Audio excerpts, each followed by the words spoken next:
Good evening, everyone. I hope everyone's okay. Freedom's at the top. Welcome to the show. Sorry, I'm a little bit late. Just get my makeup and stuff. Yes, it's me, Trevor McDonald. News at 7. Ingleby Barwick, Stockton-on-Tees.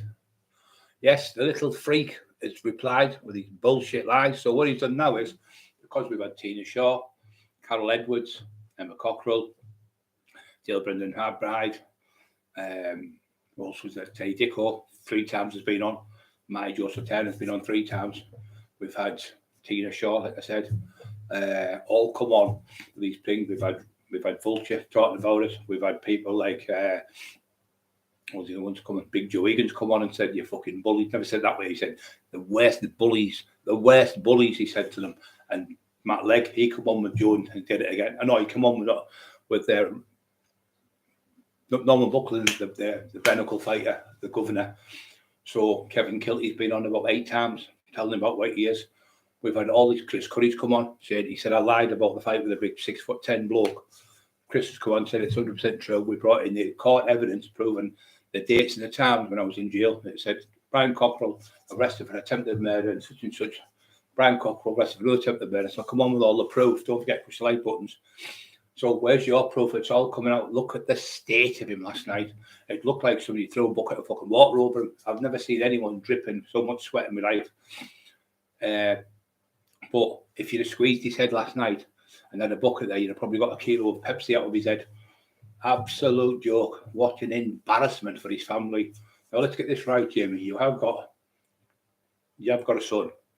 He's not a miner, right? He's not working down the pit. He's not a miner. So stop pretending that we went to your house. Before you make a fucking fool of yourself, you said, I went to your house with a knife. I've never carried a knife in my life, right? And that was the night when your windows got smashed. Next minute, Shirley went, I seen him pegging it down the road. But then she called herself Bella in the format, in the chat room. She said, I've just seen Cockerill pegging it down the road. Well, that's funny because we were at home in the house here, never left the building. So police never come, even pulled me in or anything about it, because they knew it was nothing to do with me. When they found out the injuries I had, he said he can't even walk. It can't be him. He can't even walk. He's in a hospital bed, laid up in his house on all different types of drugs. There's no way it's been him. It's impossible. And you could see Brian Cockerill a mile away. He's too big. So they had camera work apparently of the people, photos and stuff run down the street. None of the cops, but it's not him. So he just pretends it was me. But I never got arrested for that. So, and the thing about the child, when I got arrested, I was arrested for Shirley Ann Boyle and Jamie Boyle, because they both made statements. As you seen last night on his video, I was speaking to my friend Ray Morton. Ray Morton, big fat bent cunt in the police force years ago. Big shit house. And his mate, Eugene Tate, another fucking shit house. Back to my mate, was only a 14-year-old kid, battered him in the cells in fucking in South Bank. He's from South Bank way. So I told you all, I don't have to put my proof up. From the words of Jamie Boyle, my friends, the police, my friend Ray Morton's been round. He's got 6.5 hours evidence. Well, that's called perverting the course of justice and conspiracy to pervert the course of justice. When you're sitting with police officers, seeing what you can put against me, and you're right, you have got. He said, it's that serious at CID. No, it's that serious at CID because they're your friends, like you said. Now, if Tom, Dick or Harry phones the police, you get PC at the door. They'll go walk up and down the road, look at the window smashed, see that, they'll go in a couple of hours. They don't go on like they've done with me, have me on bail for 13 months for just saying malicious communication. Now, malicious communication is me saying something that's malicious or threatening in any way. I haven't said nothing malicious to you. I haven't got anyone's window smashed like you did. Now, the 14-year-old, you were knocking around with him in Hemlington. I've got Liam Henry, I've got Lisa Henry, Patrick Henry, Mark was there. There was about 20 people in the house partying, and you came in with the young kid. He was about 14-year-old. And later on that night, I was with the BBC. He was called Darren the Steward. That was his name, Darren Steward. And she was, I can't remember her name. She worked for the BBC. She was a presenter from EastEnders. She worked in that. Karen Anderson, that was her name. Karen Anderson. They were videoing me on the door in Gilzeans. You come in with that lad, And he went, did you see the size of that Brian Cockerill? And he went, never mind the size of him. Did you see the fucking size of the chain on him? And that was in Leams, he said that. And later on that night, we were videoing in there. Stewie Downham was there, plays for Middlesbrough, played for England. He was there, Stewie. And he come over, he's going to shake your hand, Brian. Ray Downham was there, his uncle, and a few other people were there. And it was packed. And he said, Brian, I'm stood here as a celebrity fucking football playing for England. You all stood over there, you've got about 30 people, what your autograph? He said, I've only had 6 people. He said, after his head off, Stewie, great lad, his uncle, great people. So there's the 14-year-old you're not around with. Then you said on the Jimmy O show, this is your words, not mine, so I can't get in trouble. You said, I am like Oscar Wilde. I've been told I'm the best author on these English shores since the days of Oscar Wilde. Right? Since the days of Oscar Wilde. So then you went on to say, me and Oscar have got the two same things in common. We're both authors and we both like young boys. Now, reiterate exactly what you said. We're both authors and we both like young boys. That's what you said. Then you went on further like that. Fucking hell, you've got a kid at home here. You've got family, the stepdaughters. They're not your daughters, they're your stepdaughters. Not pretending your own family don't have nothing to do with you. Nothing whatsoever. So I've got a lovely daughter now. So playing the victim. A lovely granddaughter and all that. That's Shirley's daughters. Now, when you got with him, Shirley got her kids took off and the kids were given to the husband. The husband brought them up. But how come they're never at your house and they're always with the husband? And on Christmas Day, I got a phone call off Shirley saying, Brian, he's calling me, he's going to leave me for somebody called Joanna. I'm scared. He said he's sniffing that stuff at the table all night in front of my son. And my 2 daughters have come down and caught him. They've told him, what are you doing sniffing that in front of me? Jameson, he's only a little kid. And he went, how fucking dare you? I run this house. I pay the bills. I work hard 7 days a week. Screaming and shouting. She was full of that all night long. And she phoned me and I went with Bobby. So we got there and he wasn't there. He was in a pub a couple of doors away, but 2 streets away. And she was going, and then she's getting a woman's gone. She went, and you know, see that bedroom there? That's Jameson's. I sleep in there with him and I do the typing. I do the typing because he can't type. I looked at her, fucking hell, keep telling me more. And she went, he's seen somebody called Joanna. He said to me, do you know how many women fancy me? Do you know how many women I would look at on the internet and talk on the night while you're in bed with Jameson asleep? Do you know what they see her there? See how gorgeous she is. She wants me to leave you. That's what he said. And she was crying her eyes out in the fucking house. This is Christmas Day with his own so-called stepdaughters. That's on my brother's grave and my dad's fucking grave. I'll go to lie detector anytime and I'll tell you the story. Bobby was there as well. He's my witness. So you're a compulsive liar. She said, what he is, Brian, she said, he's a bully just like his dad. His dad used to be an alcoholic. He's an alcoholic and he's a druggie. He said, he even collapsed. Emma's got the video. Emma's got the proof. He collapsed down that floor there and was thrown up all froth. He'd overdosed on diazepam and whatever brown, I think it was. He said, we thought he was going to die. He was choking on the floor, like having a fit. And the kid's going, Dad, please, you're going to die. Please stop taking these tablets. He went. So when he got himself back to normal, I promise you, I swear to God, son, I'll never touch him again. That's on your life, I'll never touch him again. 2 weeks later, it was his birthday. Back on, the kid went, you said you'd never touch him again. Look, you're doing it again. He went, shut up, you little fucking fanny. He talks to that kid like he's a piece of shit. He tried to make him box. I said, Don't, he just want a box. He said, he's just a little fanny. When I was 9, 10-year-old, he said, I was knocking people out all over. No, you weren't, Jamie. You were full of shit because you never boxed. You had 3 boxing matches and you got beat at 3 sparring sessions. Dennis Power, you stole his phone and you downloaded it. And then you went on and started pretending you were Dennis, asking all Dennis's friends, wives for dates. Then it shows friction between Dennis because Dennis threw you out the gym because you couldn't fight. That's what you did it for. You cloned people's phone, you borrowed people's phone like you did with Matty Turner. We went to Liverpool. We got there. It was Sean Atwood's show. Don't forget to push the like buttons, guys. It was Sean Atwood's show. We got there. He said, can I borrow your phone, Emma? She borrowed the phone. He downloaded and stole all the stuff off the phone. He did the same with Matty Turner. He said, can I borrow your phone? She said, yeah. So he downloaded, I don't know how to do it, but you send the messages all to Shirley's phone. He downloaded them all on that phone, then send them all to Shirley. So she'd have information on people, the blackmail people that blackmailed Emma. If you don't do this book, the Lee Duffy book, because I pulled out because it was all lies. If you don't do this Lee Duffy book, I'm going to go and put your argument on what you had. Because me and her had a bit of an argument, like all couples.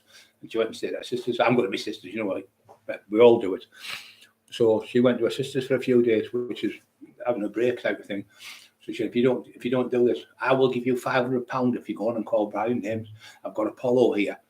And we found out it wasn't Apollo, it was there lying again, lying and lying. So everyone went, you do it you fucking want, do it you want. I don't give a shit. Whatever argument we had between me and Brian. If you want to put it all up there and blackmail Michelle, you just do that. And she's got all the proof on her phone, Jamie. So you're talking about stuff about malicious communication. Blackmail is a massive jail sentence. Get 10, 15 years for it. You've got the one where, you've got the one where you're on about, you go and see your family. Oh, it's a lovely. You've only seen them. Them kids got kicked out of the house off your Christmas Day. They had to stand on the front for 40 minutes and wait for a taxi coming. The husband got a taxi from Harrogate for her to take the kids back to Harrogate because you were fucking bullying them and they wouldn't go in the house. They were only about 30, 40, 15, 15, 14, 15, something like that year old. I never seen the kids, but I said to her, well, how come? Well, she said the husband wouldn't let the kids come. She could only come on special occasion. And he said, we've only been here. It's the second time they've been here. And he's ruined it again for me. Every time my daughters come, he gets jealous. He's jealous of everyone, everything. So it's all about him all the time. Bullying Jameson all the time. His own son. He's a pure bully narcissist. Bullied his own mother. So he came on, he went, what it is, he said, look at there's over 100 people watching already. He said, he's at his mum's said, I don't let him in the house. I don't let him in. His sister said, I won't let him near the kids. I won't let him anywhere near my children. His brother said, I won't let him near my kids. The noise are fucking wrong. The noise are 1%, 100% wrong. And that's why he said, I've got brothers, sisters, aunties, nephews, cousins, and family, kids and all that. He said, and I don't give a fuck if one of them died. He said, but I care more for my dog. Well, that proves that all them family members, one of his family members come to the hospital to see me. He said, I'm coming with an olive branch to see you. There was Carol Edwards, their lead office missus. There was Tina Shaw, there was Emma, there was me, and Bobby was there. I think there was about 15, 20 people there. It was downstairs, let us come in. We were having coffee and that, sitting at the vending machines. And he went, can I just come forward? I said, big tall. He went on Jamie Boyle's nephew or cousin. I can't remember if he said his cousin or nephew. He worked with Manioc at the football ground at Middlesbrough. He said, I'm just wanting to say the family members have said, look, we've got nothing to do with this. It's Jamie. He's done all this to our family for years.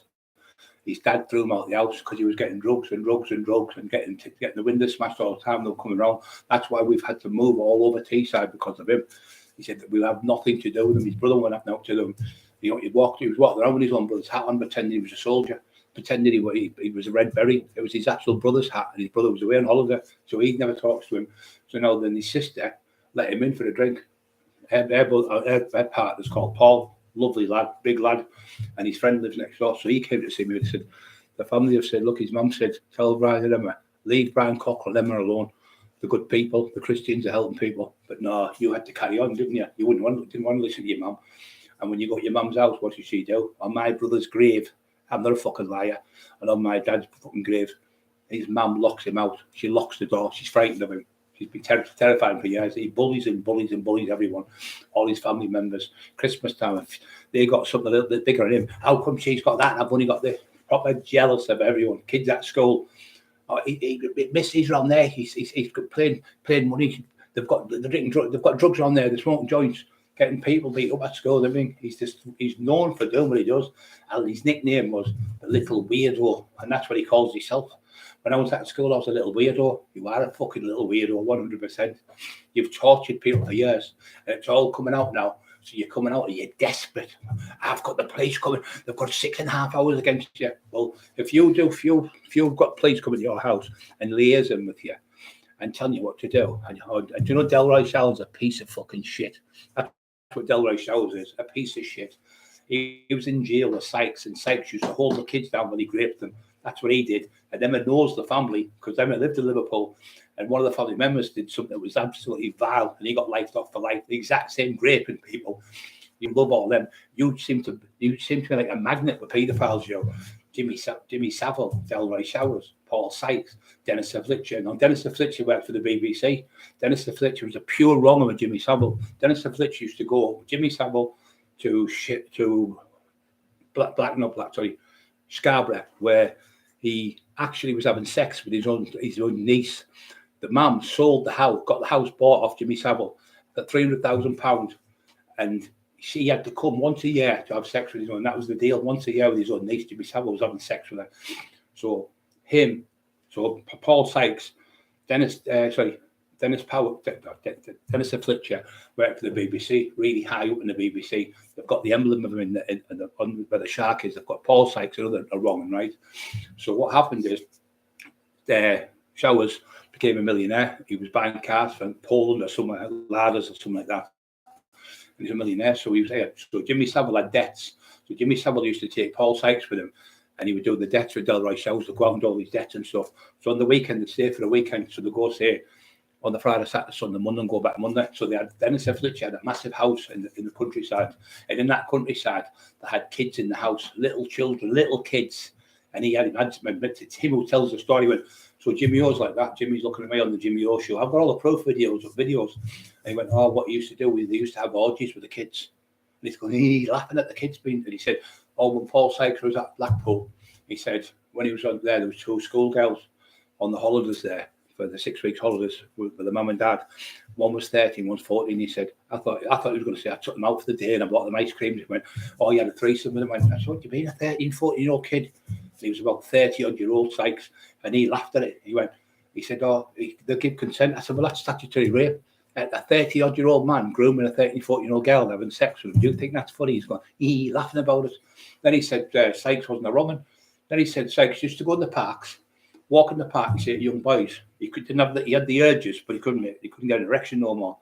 So he used to say, he used to go in the park and go, give us a blowjob. So 15, 16, 17-year-olds, 19, 20-year-olds, come over, give us a blowjob. Let me bum you. Let me do it. Give us a wank. And he used to say, this is you saying this to Tinfoil. This is you on the Jimmy O. But it's the official topic talks. Will go to court with me with the full evidence. He will definitely go the whole lot. And you're laughing at him, offering these kids for sex. Come and blow, give us a blowjob. Come and give us that. Makes me spew. My brother was raped as a kid. He hanged himself. I fucking hate paedophiles in the West. Disgusting, vilest things on the planet. But you've got them all over your page, haven't you? Rhodes West, Jimmy Savile, the Yorkshire Ripper, Jack the Ripper. You're obsessed with it. You're completely mental. You walk around your house dressed up as a woman in front of your child. You're just sick in the fucking head. You're not right in the head. Your kids go to school every day crying his eyes out because of what you're doing. All his friends are laughing at you. Your dad's dressed up as a woman your mum's called him Beryl. That's you. We've got the videos of Shirley going, come on, Beryl. It's a fucking the kid's head up. You've been doing this for years and years and years. You've offering people out, and when the people come to fight you, phone the police, get them locked up. You've done it to Steve Mack, you did it to Steve Shannon, you did it to Carl Walker, you did it to me, you did it to Kevin Kilty. Kevin Kilty's 2 sons. You did it to Terry Dicko, you did it to Joseph Marty Turner. You did it to all these other people. Go on and on and on and on. You've ripped off Richie Horsley, $5. You give him £100 in 5 years. I think it is. You've given £100. You've ripped the man off.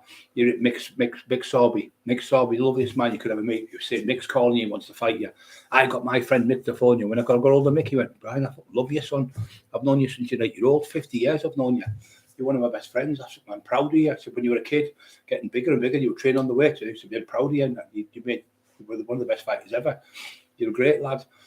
Why all these top people, like Eddie Buick and all them like me and all the other people, but no one seems to like you, Jamie. No one likes you because you're a weirdo and you're horrible at what you do. You're a horrible person. When you were on the train, he's another reason why you about the young boys. When you were on the train, you were getting off. It was in London. You were getting off the train in London. You went, can anyone tell me where the Rent boys are? And then later on, you're at the gay club with gay kids. Now, if you want to be gay, that's all right, but don't video it and let your son and your stepdaughters and your family see it and embarrass them for the whole family. And you're on there. Now, I'm going to be telling everyone next to you I'm gay. Well, if you're gay, you're gay. There's nothing wrong with being gay. But you don't protrude and walk all over when you've got kids, because the kids are getting bullied at school and then laughed at. You're the laughing stock of YouTube. Coming on that video last night, go and watch that video. What a fucking state he is. He's dripping and dripping and dripping. And what has he got on? The pedo Parker, fucking wrong. And so you've stalked people for years. You've tortured people for years. And what do? As soon as Tina Shaw's outed you, Roy Shaw's daughter, I know Tina Shaw. Me and her go out drinking all the time. We're best of friends. Tina went on and went, I've never heard of you. Who are you? You don't fucking do my dad's book. What the fuck's that book? It's toilet paper. Never heard of you. Then you pretend that you go out with Robbie Williams. He's out down Manchester with Robbie Williams drinking. Then he's pretending he's met Roy Shaw. And he's pretending he's fucking What was the other one he was not around with? Someone else from Middlesbrough. I'm on the lonely load. What's it called? Fucking hell. His name? Chris Rea. Oh, Chris Rea's been around for a cup of tea to see me. He said, I've got all your books, the marvellous. Then you said you were gorgeous. George was on the phone, yeah, out of Snatch. Oh, he's got your book, Brian. It's marvellous. Jamie's the best author on the planet. You're just narcissistic, egotistical maniac. You're round the fucking bend. But what you don't know, my memory is as sharp as a tack. Yours is like that. Dull as a fucking done what? You are fucking dull and dumber. Dumb and dumber. That's you and your wife. Two thick fuckers.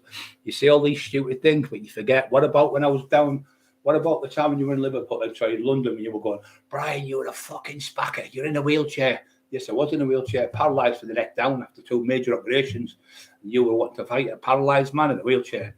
How fucking embarrassing. How embarrassing. It's supposed to be a fighter, but you want to fight a man, nearly 60-year-old, paralysed in a wheelchair, can't walk, can't get out of bed, shaking, on tons of medication. And when I got fit enough, I offered you out. I said, let's have the straight and then, big man.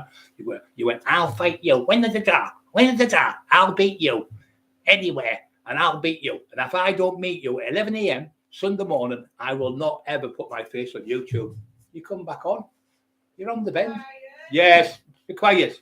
No, hold on. I'm just telling you something. Yeah. I said half an hour after you've been bloody quiet. Half an hour Can after you tell me? Can you tell me this? Because I know you know. Let me finish this then. Well, sorry. Half an hour after you've been on, I'm going to start with Dale Brendan High tonight. Right. And I'm also going to be putting up what I've kept him to myself, and I've been keeping it, promising to show people what's been going on. That's what you are. But tonight is going to be the night where I talk to you about what's going to be going up on the community pages. And when you read what this man went through, and when you see the connection with it all, you'll be shocked. So like just 2 seconds. Delroy Showers, what type was that family like? Oh. To tell the truth, what well, I think if you look in Liverpool Echo and you put the name in, the last one actually. This is his son. This is his brother's son, so maybe nephew. He hit his girlfriend who tried to split up with him over the head with a hammer, did things with her, killed her mother, and killed the dog.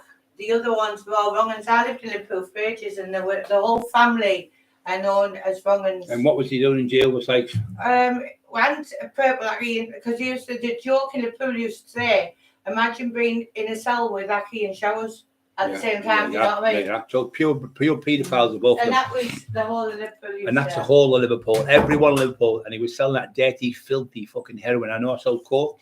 I know sells ecstasy and a bit of speed and a bit of cannabis. I never sold that dirty, filthy fucking stuff. But that's what he did. And he did. And he went, he goes around, integrating himself, every single one of these paedophiles or people who can fight or gangsters. And he wants to be them. He starts wanting to be the character because he's round the bend. He's got a thing called multi-personality disorder. And it was his nephew who told me, he said he's been diagnosed as a nutcase since he was 6-year-old. He said that's why the family will not answer the door. The dad threw him out the house when he was about 15, 16-year-old. He's a proper wrong. And now let me just reiterate this. The 2 kids that come to my house, you can see the video. Emma will put it up for you. The video in here where he got these kids to smash my house. The kid looks like a little girl and a mate with blonde hair. 14, 15-year-old, I think he was. And the other one was 15, 16-year-old. But if you look in the paper and let me look, put it in, Brian Cockerill's house firebombed, you'll see how old these kids are. And that bastard got them 2 kids. Them 2 kids both of them got filled in. Not through me, because the people in this area loved me, and they grabbed him in it. So what happened, they pinched the motorbike from Middlesbrough, and it was called a gas. I don't know much about them, but they only go 4.5 miles, apparently, these bikes. So they worked it out to my house, to wherever, and they found out. And he went down this alley, this lad, and he caught the kid round the back with the bike, because somebody had grassed him up, this young lad, and the man punched him all over. He was about 25-year-old, and the kid was only about 15. He punched him all over, and he fucking killed him. And then the other one got caught. So both the kids he used were little kids. And when you look at them, you can tell they just look like little rent boys. That's what they look like. Proper. And when he's down London, he's going, I'm just in the gay club, everyone. I've been in the gay club drinking their not Bacardi, brandies all night. So he's in the gay club, whether he wants to go in there or not. But he's bragging about all these things, what he's going to do to me. And when I go to have a fight with him, he phones the police on me. He's went to the police on me 4 times. I've been in 4 times. And I said to the cops, what am I supposed to have done? He said his books are shit. Well, that's an opinion. He said that, but he can't type. He can't. His wife said, and by the way, Brian, he can't type. I do all the typing. I'm a legal secretary. I stay upstairs in that bedroom doing the typing. He does nothing till he's on the phone day and night. And why you have to stay up there? He's watching pornos, the disgusting, vile pornos all day long with earphones on, and sat there with his thing out, but his trousers down, and the kids upstairs. And that's her telling me Christmas Day. I had to ruin my Christmas dinner and leave my wife and my fucking dogs, me and Bobby, trailing all over to find him and got him back with her. And this is the fucking thanks you get. All I asked for, guys, this all started when I said, look, anybody on here who works for a living, there's 100 people on here. Anyone that works for a living, you know yourself, if you get a discrepancy in your words, you go, hey, wait a minute, I think that's wrong. Can you check it for me? So I said to him, no, I'm not being funny, Jim, but I've had about 40, 50 quid in 3 months. My first book come out was called The Taxman with Steve Richards. It went to Middlesbrough. I said it sold 650 copies the first day in Middlesbrough. And in them days, there was no internet. So how was that sold 650 and this one's only sold 50 in 3 months? Didn't make sense. It just makes sense. So the next minute I said, do me a favour, can you give me an invoice? Oh, he doesn't deal in invoices, but you can trust him explicitly. And as soon as he said that, I knew he was fucking conning me. So I said, well, give me the invoice and let me know how many books have been printed in the printing machine and let me know how many books have been sold. Now, if there was nothing dodgy going on, he just said, there you are. Now, when he asked Steve Ray for it and Steve Richards, John Blake Publishing sends me every 6 months, you get an invoice of everything, what tax you owe and this, that, and the other. In a letter, you get nothing off. So when I went to court, War Cry Publishing, when the judge was astounded, he went, Mr. Cockerill, War Cry Publishing and War Cry Press are a fake company. I said, what does that mean? He said, they're not in Company's House, so therefore they're not registered, so they're not an entity. And I went, fuck, he said, so we can't sue today. So that day they got dismissed, but we went back to court. What did he Boyle do? He went and recorded because it was all on the phone. It was on the phone. It was called BT Meet. It was on the phone, and he pretended. Him and Shirley pretended we went to the Crown, the magistrates. Well, that's where they made the biggest mistake because the magistrates is a criminal court. The civil courts are in the Crown Court combination. So the magistrates aren't coerced with law. They're not very clever. So they've got a clerk there who's a trained barrister. So they tell them what to do. If it's 2 years or more, they refer it to the Crown. Because it was a civil case, there's no civil cases in the Crown, in the magistrates. Now, what happened is there was a COVID on, so all the courts were shut down apart from the Crown courts. They could do civil cases because they couldn't do a trial because it'd be more than 12. There were 12 people in a trial, like a jury. So they started doing the civil cases. So we used to get BT Meets on the phone. So we told the judge what I wanted. He said, well, what have you given Mr. Cockerill in the last year or so in proof of royalties? He went, nothing. He went, nothing in a year, not even anything. He went, nothing. Never got nothing off him. And I've still got nothing 5 years later, not a thing off them. They've done a runner. They've gone bankrupt. They've lost their house. The car's gone. And he's hiding in some fucking bed sit. It looks like he's in Liverpool or in London, in Leeds or something. They said he's on the run. He's hiding out the way with the police hiding him. A little wrong little shit house. He's done the lot in on the drugs because the whole lot's gone. Every penny. He's got nothing left. He's got no clothes. He didn't want a decent set of fucking clothes. He sat there like a paraffin lamp like Paul Sykes because he wants to be like Sykes. He loves Sykes. When we went to do a 3-part documentary with the BBC, Emma was there, Stephen Ray, BBC, Channel 5, and Juliet Hobbs, she was a legal secretary, solicitor. She was there, and Stephen Ray was there, and he said, well, if there's any parts in the film, he said to her, he said, no, we're here for Brian's, a 3-part documentary on Brian's life, changing it, being a kid, suffering from asthma, getting bullied, then becoming a top fighter, and then changing his life around, helping people in the community. We think it's amazing. We've been looking at him for years. We want to do a 3-part documentary. As soon as he heard that, he ruined it. So he turned around and said to the woman, he got up off the table, he walked over to the other table. It was in the train station on my brother's grave, my dad's life, I promise you now. There's all in witnesses there. He bent over the table like that. He went, if there's any part of the movie, can I get bummed up the arse by Paul Sykes in the cells? And that was in front of 7 people, and Emma was there. He bent right over it, and it was like he enjoyed it. Can I get bummed up the arse by Paul Sykes? So I said to him, so all that time you knew Paul Sykes was having sex with these young kids in cells and raping them. Great. We went, oh no, I already said that for a laugh. And no, you fucking slipped up that day. The mask falls off him. So when he was in London out for a fight, it was the Billy Big Boy. When there's a draw, I'll fight you anyway. Beat you with one hand, I'll jab your head off you. I'm an ABA champion, all that shit.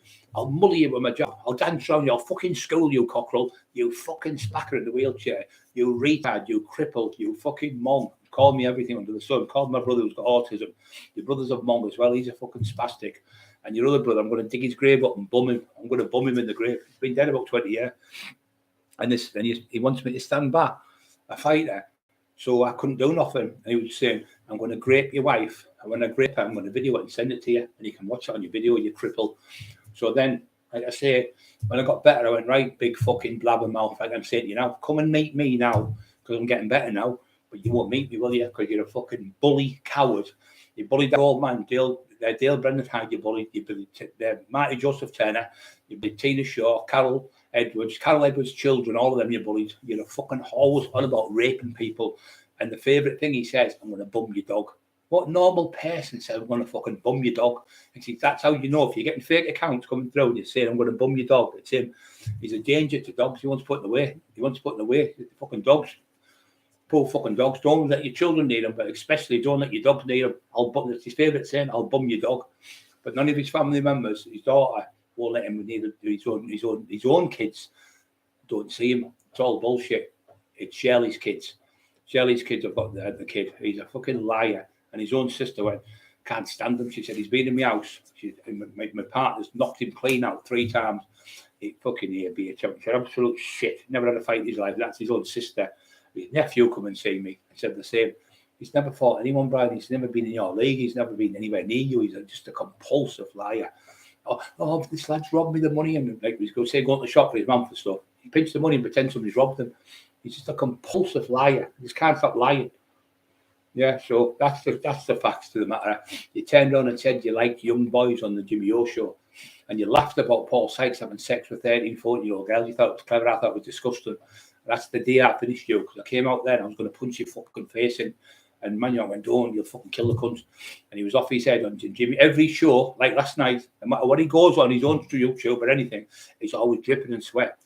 And that's all the coke coming out, all the brown coming out of him. He's a compulsive drug addict. And you just have to look at him. You know he's a wrong one by looking at him.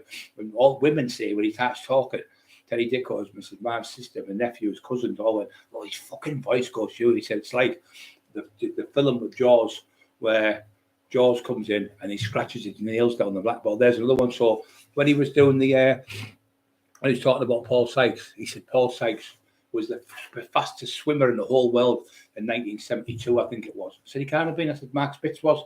Mark Spitz broke, I think it was 72, 73, 74, whatever it was. In Blackpool, he was the fastest swimmer in the whole world. No one could beat him. I said, Mark Spitz, he's easy beat him. Mark Spitz won 7 gold medals and broke 7 world records. This is how deranged he is. He said to me, well, I've been to see Sherlock Holmes. Well, Sherlock Holmes not real. He went, no, he is 221 Baker Street. I said, he's not real. He was written by Sir Arthur Conan Doyle. He's not a real, he's a fictional character. He really believed that Sherlock Holmes was real. He's round the fucking bend. Then he turned around and said, what happened? This is on Jimmy O'Neill's show. I look on Jimmy's show. He did a book with Jimmy and ripped him off as well. From the Wigan Joker. He ripped him off as well. Rick Sorby ripped off. Richie Orsley, Paddy Maloney, Terry Dicko, Brian Cockerill. Goes on and on and on how many people you've ripped off. You're a pure thief. You're a thief and a little bastard. Scumbag thief. Even the door led you in for £15,000 with a fraud. You keep getting off with your police friends because you're a wrong one. You keep getting away with it because you've got police. He said last night in his video, Warcry Publishing's going, that the police, Roy Morton, he's a copper who was investigating the Lee Duffy case. Now, we was on the Sean Atwood. We've got the proof on the Sean Atwood show. He sat there with the police. He's done 2 books on Cleveland police. But they know he's been to jail for burglar. He said he's been a heroin drug dealer for years. He keeps getting off because the police get him off because he gives information all the time. But he's admitted it last night. The police were at his house and they've got 6.5 hours on me. Well, surely that's conspiring and perverting the course of justice and conspiracy to pervert the course of justice. Talking about cases that haven't even been to court. So he's got police coming to his house, he said. Then he said he had Ray Mallon around his house, was the mayor of Middlesbrough. He's been liaising with him to get rid of you because they all want rid of the place to hate you because they can't stand you. Yeah, because I'm not a grass, that's why they hate me. I fucking hate them too, the fucking scumbags. They're the worst police force in British history. They've got more corruption in this police force than any police force in the whole of Great Britain. And that's a fact. If you look at the newspapers, you'll see it. So he said, when he was doing the book, Paul Sykes, they got the book. What happened, Dale Brendan Hyde was writing the book before him. And Dale took him on board to help him. Showed him where Paul Sykes was, showed him all, took him out for nights out and everything. He was shitting himself when he was out every night. He said, scared of people. in the pubs. So Dale was a top fighter. So Dale took him out. And what happened is they were doing the book. So Dale took Pooley really bad. He got stage 4 cancer. He was dying. So he went home and left it. But because Dale had a piece like that in the back of the book, and Dale brought Brent down, I've got to leave that in because Dale's done all the hard work. He got jealous of Dale. He was going, "You're a rapist, you. You're a nonce. I'm going to bum your dog. I'm going to rape your dad. I'm going to shit and piss on your grave. I hope that phone calls, me laughing like the Joker down the phone 10, 20 times a day, and make your anxiety get worse and you die of cancer. You fucking rapist, you paedophile nonce. I'm going to bum your dog." So Dale went and he said, "I'm going to kill your dog." He said, "I'll fucking kill you." And then he said, "I'm going to stab your dog." And Dale said, "I'm going to fucking stab you." So he, dirty little wronging, recorded it, spliced the bit out where he only kept the bit in where Dale said, "I'm going to stab you." Went to the police station like he's done last night. "Oh, please, the man's going to kill me. He's going to kill me. I'm scared. I'm frightened. My wife's frightened." Putting all that big act on. Fucking pure narcissist. And the police arrested Dale with stage 4 cancer. He had to have his organs taken out and washed and put back in. He was that bad. So he offered him out for a fight when he had cancer, and he still tortured that man for 3 full years. Everyone's got all the evidence tonight. Still, after been on, you'll see the proof we've got on this fucking scumbag. He's just hoodwinking people for years and years. His own family members can't stand him. They won't even let him in the house. Honest to God, they won't let him in. So when he got the book, when he was doing the book, the Paul Sykes book, he got these people to get the book. So they got the book, and it was a dodgy solicitor. So he said to Paul Sykes' sister, "Would you help me get the book?" So she signed it over, and they bought it for £200 because she signed the book for him. He said, "Well, we'll give you 50% of everything off the book." So he says, "This is it. It's words on the Jimmy O'Neill show. I've got it all recorded." When she come to stay with me, he said, Paul Sykes' sister stayed with me for 2 weeks. So I was sat there, and all of a sudden, we sat there, and the glass went like this. This is the truth, this. Went there, glass went by like that, and the went, "Whoa!" Well, drama king, "Whoa!" Put on the fucking bullshit. "Shirley, did you see that?" "Yeah, fucking seen that," she said. Next minute, the glass went by again like that on the table. Paul Sykes' ghost was in my house. So for 2 weeks, Paul Sykes' ghost lived at my house. He said, next minute, I could hear ding, ding, ding, ding, ding, ding, ding, ding. Obviously, being Paul Sykes being the fighter. This is how deranged he is. So Paul Sykes' ghost was ringing the bell and boxing in the house. This is him. Just round the fucking bend. And he went, and all of a sudden, my typewriter just went like poltergeist. "It's me, Paul Sykes from the grave. Write my book, Jamie, write my book." Fucking round the bend he is. So Paul Sykes, his ghost, he was obviously a wrong'un and used to rape people. He was a pure wrong'un. Everyone knows all the screws. A screw come on and said, "I worked in Wakefield, I worked in Durham, I worked in Liverpool and Leeds and Manchester." And all the screws said, everywhere he went, he was a wrong'un, raping young kids. He was known. He used to go, "Do you want it the easy way or the hard way?" The hard way is he knocked you out and raped you. The easy way is you just bent over and bite the fucking pillow or whatever, and he give you half ounce tobacco. That's what he used to do in the cells. Terry Dick will tell you about him. So when I went to Wakefield, me and Dave Garside went to Wakefield and Terry Rich, I offered Sykes out in the pub. He was in a pub in Wakefield, and he owed £1,200 this lad. And he went, no, he shit his fucking pants. He wouldn't even look me in the face. He had no bottle whatsoever. I took £1,200 off him, off his mate. He had to go and get us. And then we went back another time. Conroy was with us. Conroy sat outside. It was me, Dave Garside. Dave went and offered him out twice. He wouldn't fight Dave Garside, who fought for the British heavyweight title. He was a fucking coward, that fucker. He used to go in pubs and make young kids stand on the table singing nursery rhymes. A pure fucking bully. He was horrible. And he was going around. He got done for flashing to young children in the parks and he was going to Tesco's and pissing on the bread at 6, 7, 8 o'clock in the morning, getting them Stella Artois, what you call, drinking them in the shop. And then the police would put him out. But what happened later on, Johnny Nelson said, and Peter Fury said, in jail, he would have sex even with a dog. So this is where Boyle gets this thing, well, I'm going to bum your dog, I'll bum your dog. That's where he gets it from. His hero, Paul Sykes. So Sykes, we went the second time, we met this man called Dave, who was just outside Skipton. And this lad coming, he was biggest lad, I'm the best fighter in Skipton. I said, well, I'll knock you out in a minute and I'll be the best fighter in Skipton, you daft cunt. But he was like to do with Sykes, like a bit of a minder with him. So we go to this Dave's house. He used to sell perfumes. He'd make them in the bath. You know, them ones you get at Christmas for like £3 each. He had all them type of thing. But he had these 2 jade elephants, and he come round Sykes and took them off, and they were 20 grand for the elephants. Chinese jade, I think it was called. So we go to the pub, He's in the same pub, another little fuck. He's another one, a little lad that big, about 15, 16-year-old at the table. Might have been 17, 18, but look 14, 15. And Sykes was here, and he was there. Same table, same pub. Goes up again. This time, Dave offered him out, Dave Garside. You want to get outside? You've been mouthing off about me in fucking Middlesbrough. Go outside, get outside, me and you now. So he wouldn't come outside with Dave. So we ended up going back, and Dave, the other lad who's the elephant was, his phone. He said, "Oh, he's got them dropped off. Thanks, lads." So twice I taxed Paul Sykes. He goes about how hard he was. Lee Duffy offered Paul Sykes out in Durham jail on the wing. So Lee's going through, and they're saying he's graping all the young lads, Lee, because Lee's just come from the boss. So he's about 20-year-old Lee, because he was massive. And he was ripped to fuck. So Sykes was going through because Sykes had been boxing. So Lee's coming through first day in the jail. And he said, "Oh, him there." He went, "Oh, you Sykes, you fucking nonce. You rapist." You know, you talking to? He said, "Get it, come on then." Duffy's like bouncing on like a fucking cat on a hot tin roof. Sykes like that, shit himself, ran in the corner with the 3 screws, put the screws in front of him. And then about 5 or 6 girls were all the Lee Duffy, and old lady was going, "Me and you, 1-to-1. Anywhere you want to meet me, you fucking scumbag. Leave these kids alone." So all of a sudden, all the kids were petrified. He was raping all the kids in A-Wing. He was the number one cleaner in A-Wing. He was raping all the kids in their Sykes. So all of a sudden, all the doors, like, you know, you play football, like say Newcastle score against Middlesbrough, because the North East are all banged. So all of a sudden, all the doors went bang, bang, bang, bang. Lee Duffy, Lee Duffy, Lee Duffy, Lee Duffy. Like, Lee Duffy's out of Sykes, don't be shit himself. His ass has got all screaming out the windows. So then Sykes got to move to Liverpool. So when he went to Liverpool, Sykes, the dirty Roman, he went to Liverpool. So he was in the cells. So this is Charlie Bronson's version of it. He said, Paul Sykes, we were all in the cell, and we used to look at this big cat, big massive cat used to walk by every day, and it was a lovely cat. Everyone got on with it, but this big cat went missing. So we thought, as it died, as it had been attacked by the Scrooge dog, as it died of old age, or as something happened to us, a load of rats attacked it or something.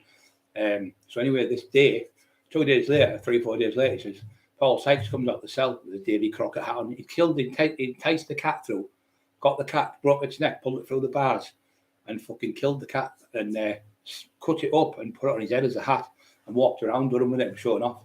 Clever cunt, horrible. So when he got out of jail, he went to Blackpool. When he was in Blackpool, so he was having sex with a 13, 14-year-old. He said, "I want to shag a virgin." So he had one with a 13-year-old, one with a 14-year-old, one with another 14-year-old, one with a 15-year-old, another 15-year-old. She got pregnant. That was his wife. He ended up being married to her.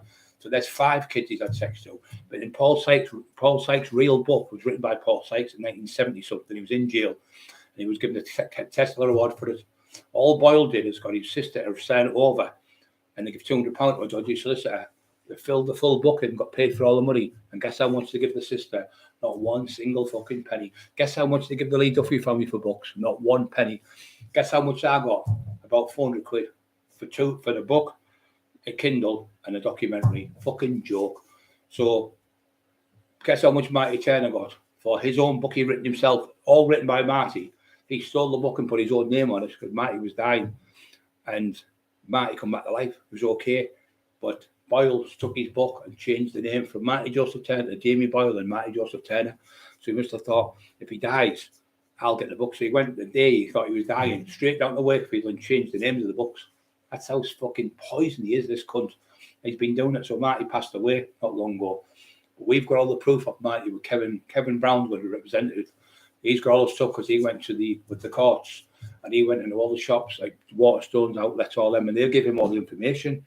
So when he went to court with him, he said, when he was in court, he said, "Well, how many books did you sold, Mr. Brenton?" Which is Warcry Publishing, Jamie Boyle's company, which was fake. So what we had to do was we had to wait to get it amended because it was fake. So they had to come out with a new. So they brought a new company called Rubik's Fan the Flames.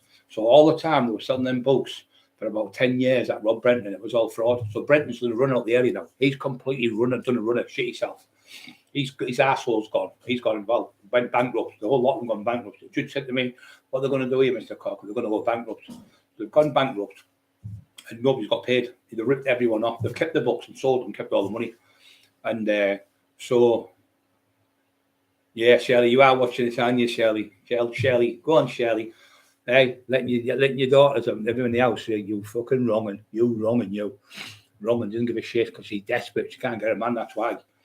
Anyway, so next minute, he's done the book. Sorry, with Marty. Marty got £43 in 4 years for that book. But when Kevin Brown is really good, he used to work for an MP, really clever bloke, he's done loads of court cases.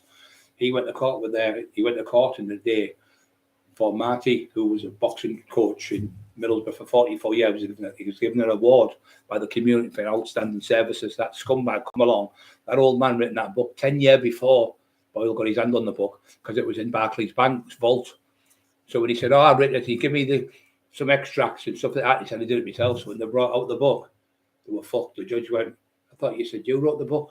He said, there's Marty's book was produced in court to prove that the book was in the vault for 10 years. So how could you have got the book Boyle when they had the book? You only had to know some bits and bobs off him.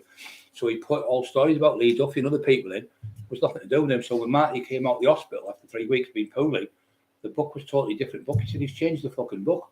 Totally different. I wanted it about boxers and stuff like Cornelius Carr became the world champion. He fought Eubanks and he fought Ben. He beat them both in the ABAs, became the world champion. He was the British heavyweight champion, and I think he was the world heavyweight champion, middleweight champion, and he fought Steve Collins, I think he's called.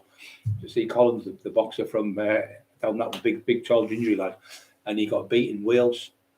Cornelius only a points decision, I think it was. And he said, Steve Collins, went, I got beat tonight. He said, I should have lost my house tonight. And that's the truth. That's what Marty did. He trained Lee Duffy, Peter, all these top fighters. He trained them for years for that little upstart to come along and rob him of his book. Because we don't know about computers, you see. So he thought he was a clever cunt because he was robbing everyone with the computers and using the computers to threaten people, pretend to be Terry Dicko, changing the admin and pretend to be Terry and threatening me. Then change your mind to somebody else and threaten somebody else. Everyone was fighting over each other. Everyone was getting in trouble all over. And then we all dawned on, was Emma come along. She went, it's him. It's him. It's doing it. Him and Shirley. They're using the admin. They're changing the password on the computer on the night when they're off their heads. And they're bullying people. And then they're pretending it's you, Brian, but putting your face up. So I was getting phone calls off lads saying, you're not going to hit me for Jamie. I went, what do you know about Jamie? Then another one. And fucking that's never ending with him, people. And then Terry Dicko's son, he went, I said, you're going to come get me. I said, Terry's son, you like that? I said, it's all shit. Then he did it with Terry's nephew, threatened him. Then he threatened Kev Kilty. He said, I'll fight you now. I'll get the police on you. He's just fucking wrong and a pure wrong. And he sat there off his fucking barnet, blow everyone's money. He's got nothing left. And he's trying to scrape himself from the bottom of the barrel to the top again. He's never going to get up there because everyone knows what he is. Why is all these people, multiple people like Tina Shaw, Carl Edwards, lead off his mother, his children, all their children, what they said, he asked them for stories. He went, oh, we don't want to give you any stories, Jamie. He said, you're writing books about my dad and you're writing books, Carol said, about my partner. What are all lies, so we're not giving you out. So then Lee Duffy's brother was dying of cancer. So he said, Laurie said, please don't write any more books about my brother. I'm asking you as a Christian. He said, well, I'm a Christian. Look, he's got this tattoo of a chain on his hand. Fucking never been a Christian in your life. So she said, he said, when you've not write these books, he said, no, I'll do it as a Christian. I'm going to make him like a Robin Hood fan character. I'm going to make him look brilliant. It's going to be done perfect. So we never did the documentary perfect. You never did the book perfect. So all I see from you, Mr. Boyle, is pound signs. It's all about money with you. It's all about money. It's nothing to do with people who passed away and people's family are grieving still. And you just keep bringing things up. I mean, he turned around and said, hello, who was involved with the fight when he got killed, Lee. He stabbed him 7 times. He plunged the knife into him. No, he did not. He got stabbed with a little tiny lock knife. You went around. You were 9-year-old in the playground at school, in Divvy. What happened is they got stabbed under the armpit and he bled because he was full of coke and ease and stuff. So he bleed a lot quicker. Big Graham, when he got shot, you bleed a lot quicker because it doesn't congeal. So Lee never died on the road. So that's silly cunt. He's got someone in the middle of the night to go on the road 30 odd years later and draw a figure as if the chalk's going to be there 30 odd years later. Drew around with chalk on the road, a figure like a bloke on the road. This is where Lee died. And a big, massive bowie knife about 16 inches long. So he got killed with a knife that big. It was a lock knife. But people used them for fishing and stuff, or doing little odd jobs, workers and stuff. So he can't even get the knife right, or where he died. No, Lee died on the way to hospital. So Boyle said, "Oh, the ambulance nearly got there and saved him." There was no ambulance phoned. The hospital's only 5 minutes away. They would have got there in seconds. Would have got there, but 5 minute walk away is. So we got there in about 2 or 3 minutes, the ambulance. There was no ambulance phone for him. All lines again, Boyle. Then you turn around and said Lee was 6'4" and he was 17.5 stone. Lee was 6'2", 6'2.5", and 14.5 to 15.5 stone. You lie about everything. What you call it, you're a spin on your own book. You turn around and said Lee Duffy used to pinch up the pound shops in 1990. There was no pound shops in 1990. They came out with Mr. Supermare in 1993, I think it was. And that was the first shops. There was no pound shops in Teesside 1990. You just lie about every single thing. You're a compulsive liar. You cheat on your wife. You cheat on your wife with them people you sleep with, them ladies of the night.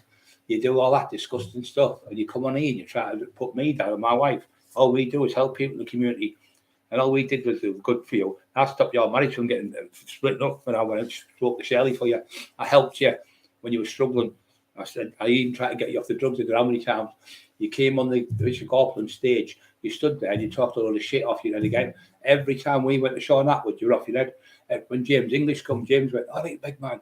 He said, Jamie couldn't get no one on the books. He'd done people who just weren't big celebrities. I wouldn't say I was massive, but I was right the biggest in this area. But he said, I've got the taxman, Brian Crotty. Fuck me, I'll come down and do him. No problem. Fucking hell, brilliant. Anyway, he said, he's coming down on Monday, so it's Wonder come. I said, get spruce up, get yourself nice, because James is spot on, he's all spotless. Like his nice tracksuit on, it was all smart and everything. And he come like a fucking paraffin lamp, prepared trousers right up his legs, a blue toy shirt. He's had the same clothes for I don't know how long. I said, you could have got to go up a bit. He said, I'd be all right. So he sat with his pedo Parker on there. So James come and went, all right, big man, how you doing? Fucking brilliant. On the doorstep with him. Next minute he walks in, who the fuck's he? Who the fuck's he? I went, that's Jamie Boyle. I went, fuck's sake, I didn't know he's a fucking smack he'd. Fucking hell. He said, I can't believe this. He said, you don't fucking get, even when I was on it for 7, you can't tell me he's not on that, Brian. Don't talk bullshit me. I said, I know, I really apologise on behalf of him. I said, but he's fucking been on it for years. He's fucking can't stop him. Tried everything. He said, I was on it for 7 years, James said. James English, probably just like me, just like me when I was on the crap. Just tell the fucking truth. But he sat there pouring a sweat. He said, he can't come on the fucking show like that. He's going to show you right up. He said, Stephen every 2 seconds. He can't come on. I said, okay. So I had Scrappy and my big dog. So I said to Scrappy, Jamie, can you take Scrappy in there? Because he might jump on the table when James, so I might bite James when I'm moving about. But oh yeah, no problem. So he went in there. So anyway, he said, look, I'm going to shoot. I'm not hanging around him like that. He said, get me. Then he was going. He said, see you later, Jamie. Give me a cuddle, a kiss on the cheek. I love you. I love. Give him a kiss back on the cheek. He went, anytime, big man, come and see me. So I said to him, well, 2 months after, I thought, we'll go and see James. Have a day up there with him in a couple of days. Oh, he's away. He's this, he's that. He's never given me his number. He didn't give me his number. That's why I'll probably go back on James English show. He's a good man, James. But that cunt, he's fucking rotten with jealousy. When I went on the other show, I went on the Sean Atwood. So I got there, and Marty Turner took us a little level. So we got there, and he went, Sean went, I know everything about you. He's been telling me for years, he's been telling me you're the best fighter ever in England, Britain or whatever. This is the wild man.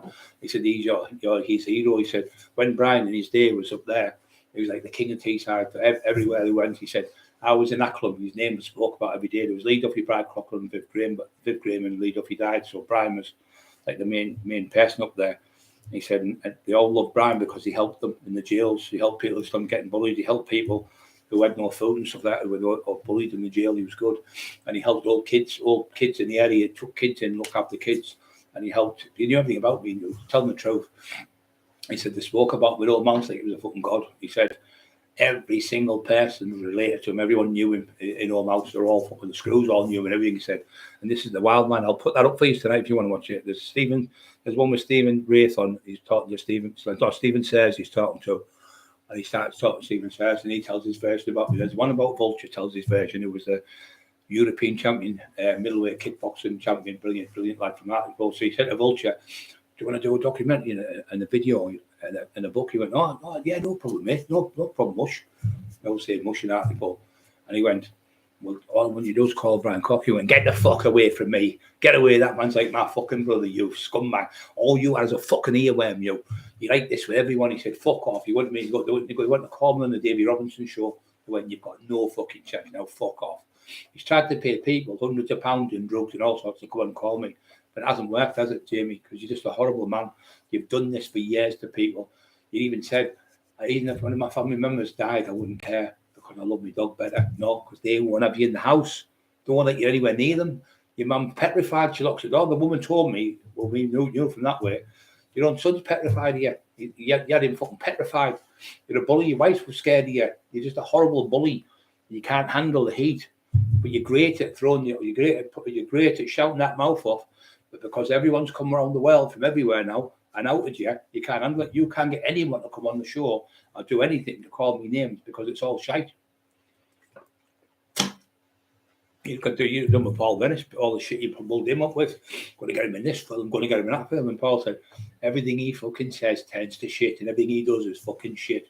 All lies. Richie, brilliant lad, Richie. He was saying, Richie wanted to fight me. People contacted Richie, McSorbin, he's never said a word about you, Brian. Fucking thinks the world of you. He used to go to his mum's house, sit with his mum and everything. He said, Big Billy Tobin and Billy Tobin want to fight me. I seen Billy in the hospital, he just passed away, God bless his soul. And Philly, sorry about that, mate, rest in peace, brother. So I seen Billy, it was like God, as if he was saying, like putting it together, like God put us together, Billy, because he only a couple of months later he died. So when he died last week, so a couple of months ago, my dad died, he was in hospital, so he used to be a Coleman, so did Philly and Billy. So he said, fucking, I'll take the Coleman's fucking convention in here, because he used to get a sea call off the beach. So we've never called you, big fella. He said he tried to get us to call, but we wouldn't do it. When I knew he wouldn't, I knew it was him. He's fucking horrible. Then Mick saw me come on the phone with Chris Curry. Chris said, I've got Mick on the phone. He went, Brian, I think the world, you're like a fucking son to me. He said, I've never called you once. He said, every time I try to talk nice about you, you kept cutting the videos off. He said, he's fucking horrible, horrible. I mean, and he did 2 books for charity for cancer. He never got played either. So why are all these people lying, Richie, all these different people from everywhere, all over the country, lying about all 27 books you've done with 27 people, you've ripped everyone off? Why won't you give invoices to people? Why did your judge give me full disclosure? Why did you get done in court for contempt of court for pretending that you won the court case? Pretended he won the court case and pretended he went to the magistrates.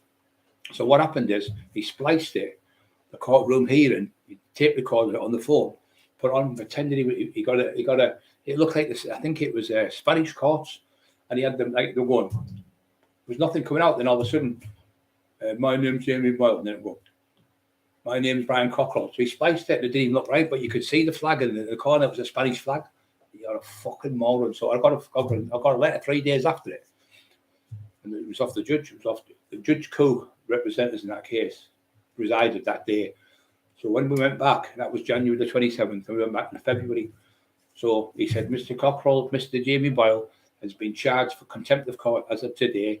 He put an explicit recording. It's against the law to record anything in a courtroom or video or any type of machines whatsoever to be used in a courtroom, which he done. So the judge said, you need to take this down under section 924, I think it was, under the misuse of recordings. You've been charged for contempt of court. If you don't put this down, you'll be given a fine. You will be given or a prison sentence or something else. It was, I can't remember the one. It was 3 different things. The thing they offered. They said you'll be arrested today. You'll be arrested in the next few days. I'll put a warrant out for you from the Crown Courts. Within about 2 hours, took every single video down.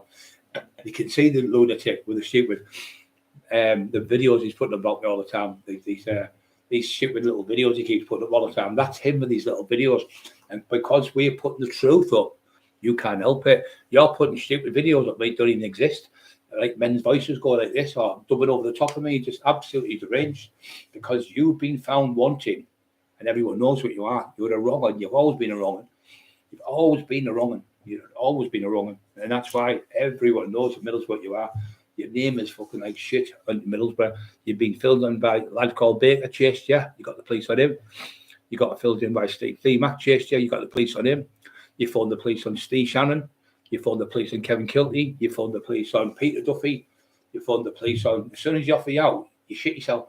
You phoned the police on Teddy Dicko 5 times. You phoned the police on me 6 times. I've been in the police town 4 times. I've been no further action. You phoned the police on Emma. You phoned the police on Kevin Kilty's son and his other son. 2 of them offered you out. You shit yourself. You phoned the police on Carl Walker. All fucking lies again, made up shit. You keep phoning the police on people. You offer people out, when they offer you back, you phone. You record what they say, or he gets them at his window and records you. Whatever you do, people, don't go to his house to fight him, because he records everything and then he splices it and messes about and goes to the police. He's a fucking proper wrong, and he's been doing it for fucking years. You got spat in Normanby, knocked clean out by a boxer, bust all your nose, bust all your lip, bust all your eye, knocked your fucking teeth down your throat nearly. You were in a pub in Stockton, where you were shouting and calling me names. The lad went, don't you call Brian? He looked after me when I was a kid. He took me in when I had nothing. He looked after me for 2 fucking years. He said, you call that man? He looked after me. I'm my fucking brother. He said, get outside. You went, okay, mate. He ran like fuck up the street, knocking tables over everything, because that market, Stockton's about a mile, half a mile, I think, wide it is. But there's tables up, people drink coffees and that. He was knocking the tables all over. He's a pure shit house. And then he did it with Steve Mac. Steve Mac jumped on the car, said, yeah, I want to work with you. Come here. He went, it wasn't me, it's line, Brian's line. He ran like fuck through the village. He said, you can't have fun with a fat cunt. And then he did it with another kid, I can't remember who it was. Carl Walker, I think he offered him out to fight him. He started saying Carl was getting IRA to phone him up, it was all made up.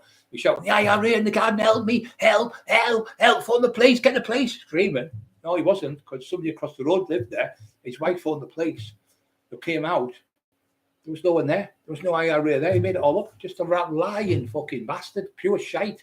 Wasn't one single person in his garden. They checked everywhere. He went all the way down the motorway, the police and everything. Come back and said, there's nothing there. So 2 days later, he got a section from the Mental Health Act. He's round the head, mentally deranged. But he said that the ghost of Paul Sykes lives in his house. So I said, was he putting the willies up here when he lived there? Obviously, we raped all them kids in jail. But that's what he does. He's so good at pretending. And my wife and me are petrified. And then he's fucking, I'm going to bum your wife. I'm going to rape your wife. Emma's got thousands of threats that burn her, that shoot her, that firebomb my house. He's had me windows smashed twice. Because I'm getting fit now, I'm back up on my feet. He's fucking done a runner. He shit himself and hid in the police safe house. He's in 2 police safe houses in the last year or so, because everywhere he goes, he keeps blabbering his mouth. But he got filled in at Newcastle as well. He pissed the bus on the bus. He sat on the bus and pissed the bus. And then the bus driver said, this is the second time this, because I knew the bus driver was contacting me. He said, he's been back on with someone with desirables, cans, full of loads of cans, all his eyes cut and bust. And then the story where I got told that a couple of hours before was right, because he was up in Newcastle way, but he was pissing the bus all the time and pissing the bed. That's what his wife said to me. I come in, I could smell the piss all over. I said, what's that smell to it? The dogs weed all over the settee and everything. And then later on, we found out when he went to Delroy Showers, he threw up all over his settee. He went to Paddy Maloney, who's a very good friend of mine, Paddy. He ripped him off of the books. He changed Paddy's name, took Paddy's name off and put his name on the book. He said, Paddy went, what the fuck are you doing? I've written that book. It's took me fucking years. He said, 8 years and 9 years, something writing that book. He said, I've been writing that over for years and years. You haven't written that book. All you've done is filled it in. And all I wanted you to do was publish it on the machine. The print it, sorry. And he had to take the book back off, and poor Paddy, it cost him $6,000, I think it was. He ripped him off. He said, he just had me over again. He said, you're right what you're saying, Brian. I really believed you wouldn't dare do it. And that's what you get with him, because you think, a little daft cunt like that's not going to rob me. He wouldn't have the balls to do it, but he does. And then when he does, he gets the police to give him a police safe house. Then he moves on to somewhere else. You think, who's the best person in the world to get gangsters and trap gangsters? Because there's a new law called double jeopardy. Now, Julianne Hogg was murdered in Billingham. A man be saying she was murdered in Billingham. We used to work the door there on the big night out in Eleanor Rigby's. She was murdered, and the police came out. Fucking Cleveland bent cops again, lazy cunts. They never checked under the bath. For about a month later, she found her daughter in the bath dead. So Billy Dunlop was questioned over it, and he got off. He got not guilty. So he was in the cells telling everyone, "I've done the murder. I killed her. I've done this. I've done that." So she started going to the. You'd seen her in the MPs, in the House of Commons. She sat at the front, and the thing goes woo, the big like cheer, because she's got it changed from double jeopardy. Now double jeopardy means you can be tried more than once. In America, if you get tried once and you're found not guilty, you get off with it. Yeah, the wild man was Chris Howells. You're right. He was a great lad. I'll tell you a little bit more about him in this. So the double jeopardy law has changed. So if you get caught again, then bring more evidence through. So he's going to me, do you know who murdered this one? Do you know who murdered him? Have you murdered anyone? Have you killed this one? I went, I don't know what you're talking about. I said, you fucking, what world do you live in? I knew then. Then he said to Terry, have you murdered anyone, Terry? Has Brian killed anyone? Has this one killed anyone? Then somebody from Liverpool. Then he started arguing with Stephen French from Liverpool, because Stephen was saying, leave Dale Brendan Hyde alone. The man's got fucking stage 4 cancer, he's dying. And he went, I won't leave him alone. He went, I'm getting the police on you, I'm getting the police on you. So he threatened Stephen French with the police. So if he gets done in, one day what's going to happen to him, the police wouldn't have a fucking clue it was. There's that many people he's got trouble with. When they come in the first day, the police go, have you had any trouble with anyone? There's that many fucking people you've done it to. You're just a horrible cunt. And then you had another fight, another lad, didn't you, nested in the, what's it called? It's a club.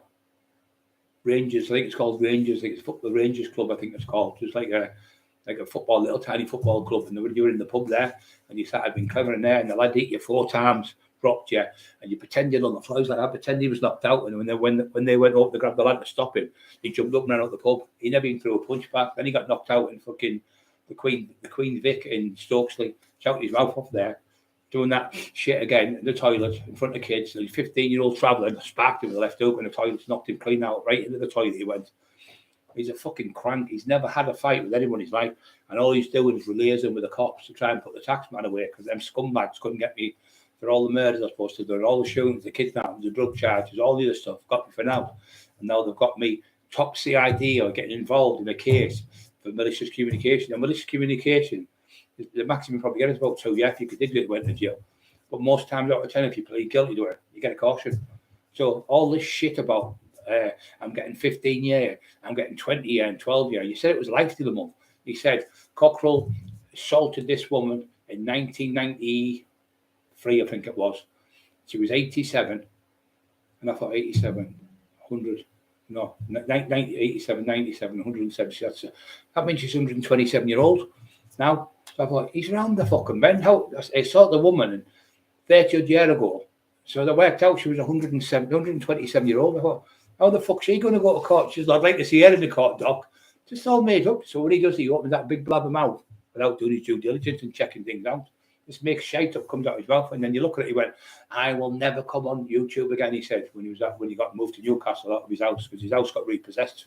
They never paid the payments, so he went to Newcastle. He was hiding in his house, and he came on. I've been not told not to come on because the guy got rare involved in this. That, and the other. Now, what happened? You went to Ireland. When you were in Ireland, you were in there and you were doing a book on the lads. One of the lads, paramilitary. I think it was the paramilitary side of the UDF X1. He was doing a book with you. Now, one of my friends who's over there, who's an Irish lad, who's nothing to do with the IRA, but he knows all them, and he's in the Falls Road. I've just seen Jamie Boyle riding on the Falls Road, which is the biggest Catholic area in Ireland. He's on a pedal bike. So he's gone down, he's telling this bloke, he went to do the book, he went to do this. So he said, Jamie, just a heads up, because he was friends with Jamie at the time. He said, Jamie, you can't do what you've done to Terry Dicko and Brian Cockerill and with these people. These will just take you away. He said, and you need to stop doing what you're doing, bringing that stuff over. He was coming over with fucking Subutex in his pocket, and then Subutex tablets, heroin. He said, if they catch you with that, they will just wipe you out in 2 seconds. So Carl Walker come on the show and he was telling me what would happen to people like that. He said, if anyone come over like that, Brian, straight away, because the wrong ones are paedophiles, just put a bullet right through the head. He said, so he said, I'm not saying they'll do that. He said, but in Ireland, that's what they do. They'll kneecap you in front of your family. So when the cop asked me, I said, well, I'm just reiterating what the IRA would do, or the UDF. If you rip them, they'd kneecap him in front of his family. That's what they do. You know they do that. So they then chased him out of Ireland, said to come back to Ireland. No matter if you come back or not, apparently they said, you'll have 4 in the fucking head. You wouldn't need a body jacket. Won't save you. But that's nothing to do with me, because I've got nothing to do with that. Nothing whatsoever. So they've threatened him. The IRA threatened him. And the UDF threatened him because he was coming over with fucking drugs. They said, you bring that shit, that fucking dirt, filthy fucking stuff in Ireland again. So his bag said, don't ever come back to Ireland. Wherever you land, you're going to get it. And that was off them. This is what he's been told, or something on the phone by them. So he's saying this. Yeah, no one believes a liar, mate. He's a fucking divvy. He just can't stop telling lies. So you've seen the lies over and over again. He's getting arrested next week. He's getting arrested here. He's getting arrested there. He's getting arrested in 3 months. Now it's two months. You remember it was 14 months ago. He's getting arrested in the next 2 weeks. It's been going on for fucking 14 months. 14 months next. No, I think it's 13 months or 14 months. 13 months. I think it's been going on. I'm getting charged. But you know what, though, Jamie? If I'm charged, then obviously I want you to get me charged. You know why? Because I can't afford a trial to pay a solicitor £1,000, £700 a day. That's what they are, or more. But I'll get the best solicitor going. It'll cost me nothing. And I've got my wife, who's a fucking genius. She's got everything in chronological order from all the stuff you've done. Your wife hasn't got a clue, divvy. So she's got everything. So it's all fits from day one. You've been doing this to us for over 4 years. You were getting people like Simon Amler come on the phone. He said, "Hello there, it's Emma there. I've been going out to her for the last 2 weeks. She stood me up tonight. It's Saturday night, and she's not here." So I put the phone down and I went, I said, "You know what it is, mate? Who are you?" I said, "Because you're a fucking crank." Me and my wife got back together. We've never been away for one day. We've been together for about fucking 60 days in a row. I said, "We've never been out." I said, "We've been in the house. We're never away from each other. So you haven't been out for 2 weeks." And put the phone down on me. So the next minute, I got another phone call about a week later. "Hello there." What was he said? We'll get the accent. My name is, no, fucking, I'm doing it. He's deny yourself. I can't do it. "What are you doing?" "What? My name is Rabshal from this Pakistani accent. I'd like to meet her.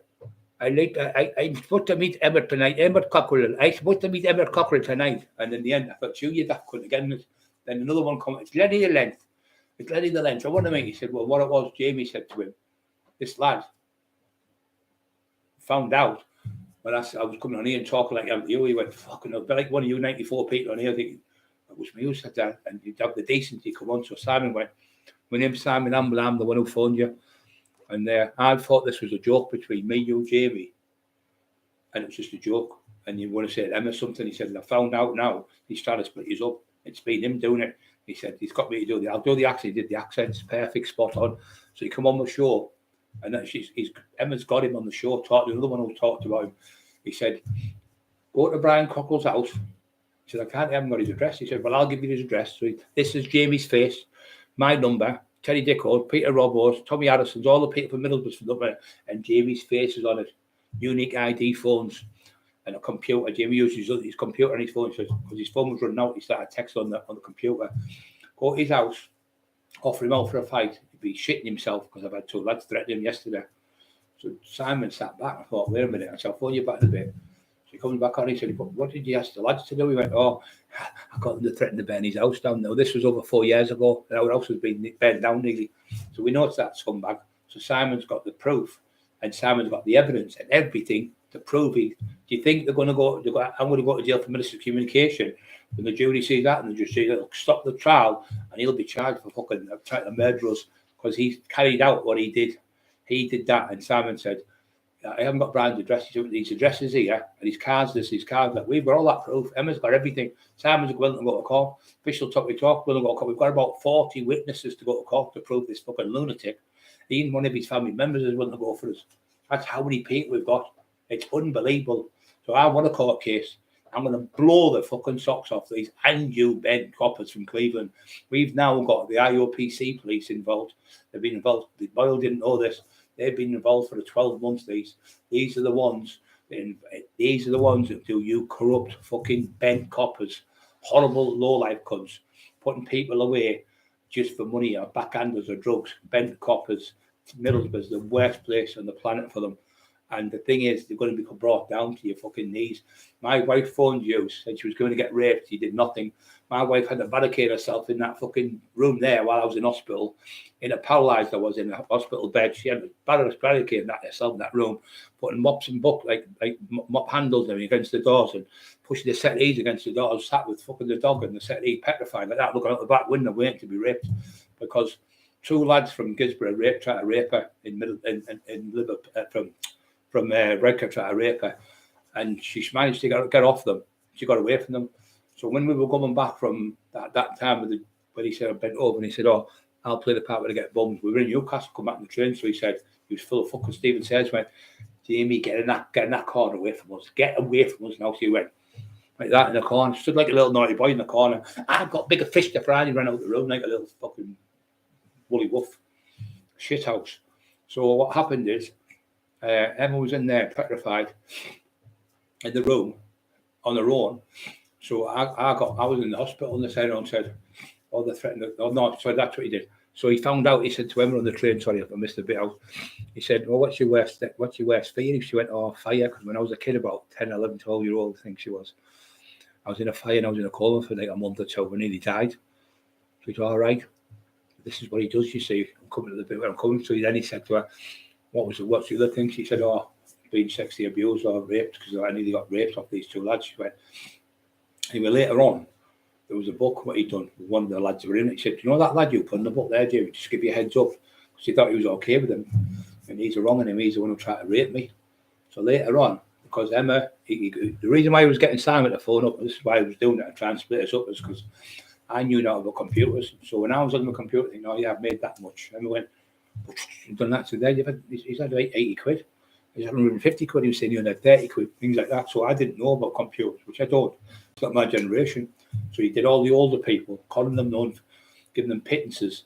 So when I was doing stuff with Emma was like the brains behind all the computers. I didn't have a clue. I know the law inside out. I wouldn't represent anyone in the fucking country on myself. I don't get off with anything. And the thing is, Emma found out what he was. She knew what he was. And as soon as we sat, he said, I fucking hate that Emma Cockerill. He said, I wish he was on his own. He said, he's better off on his own without her.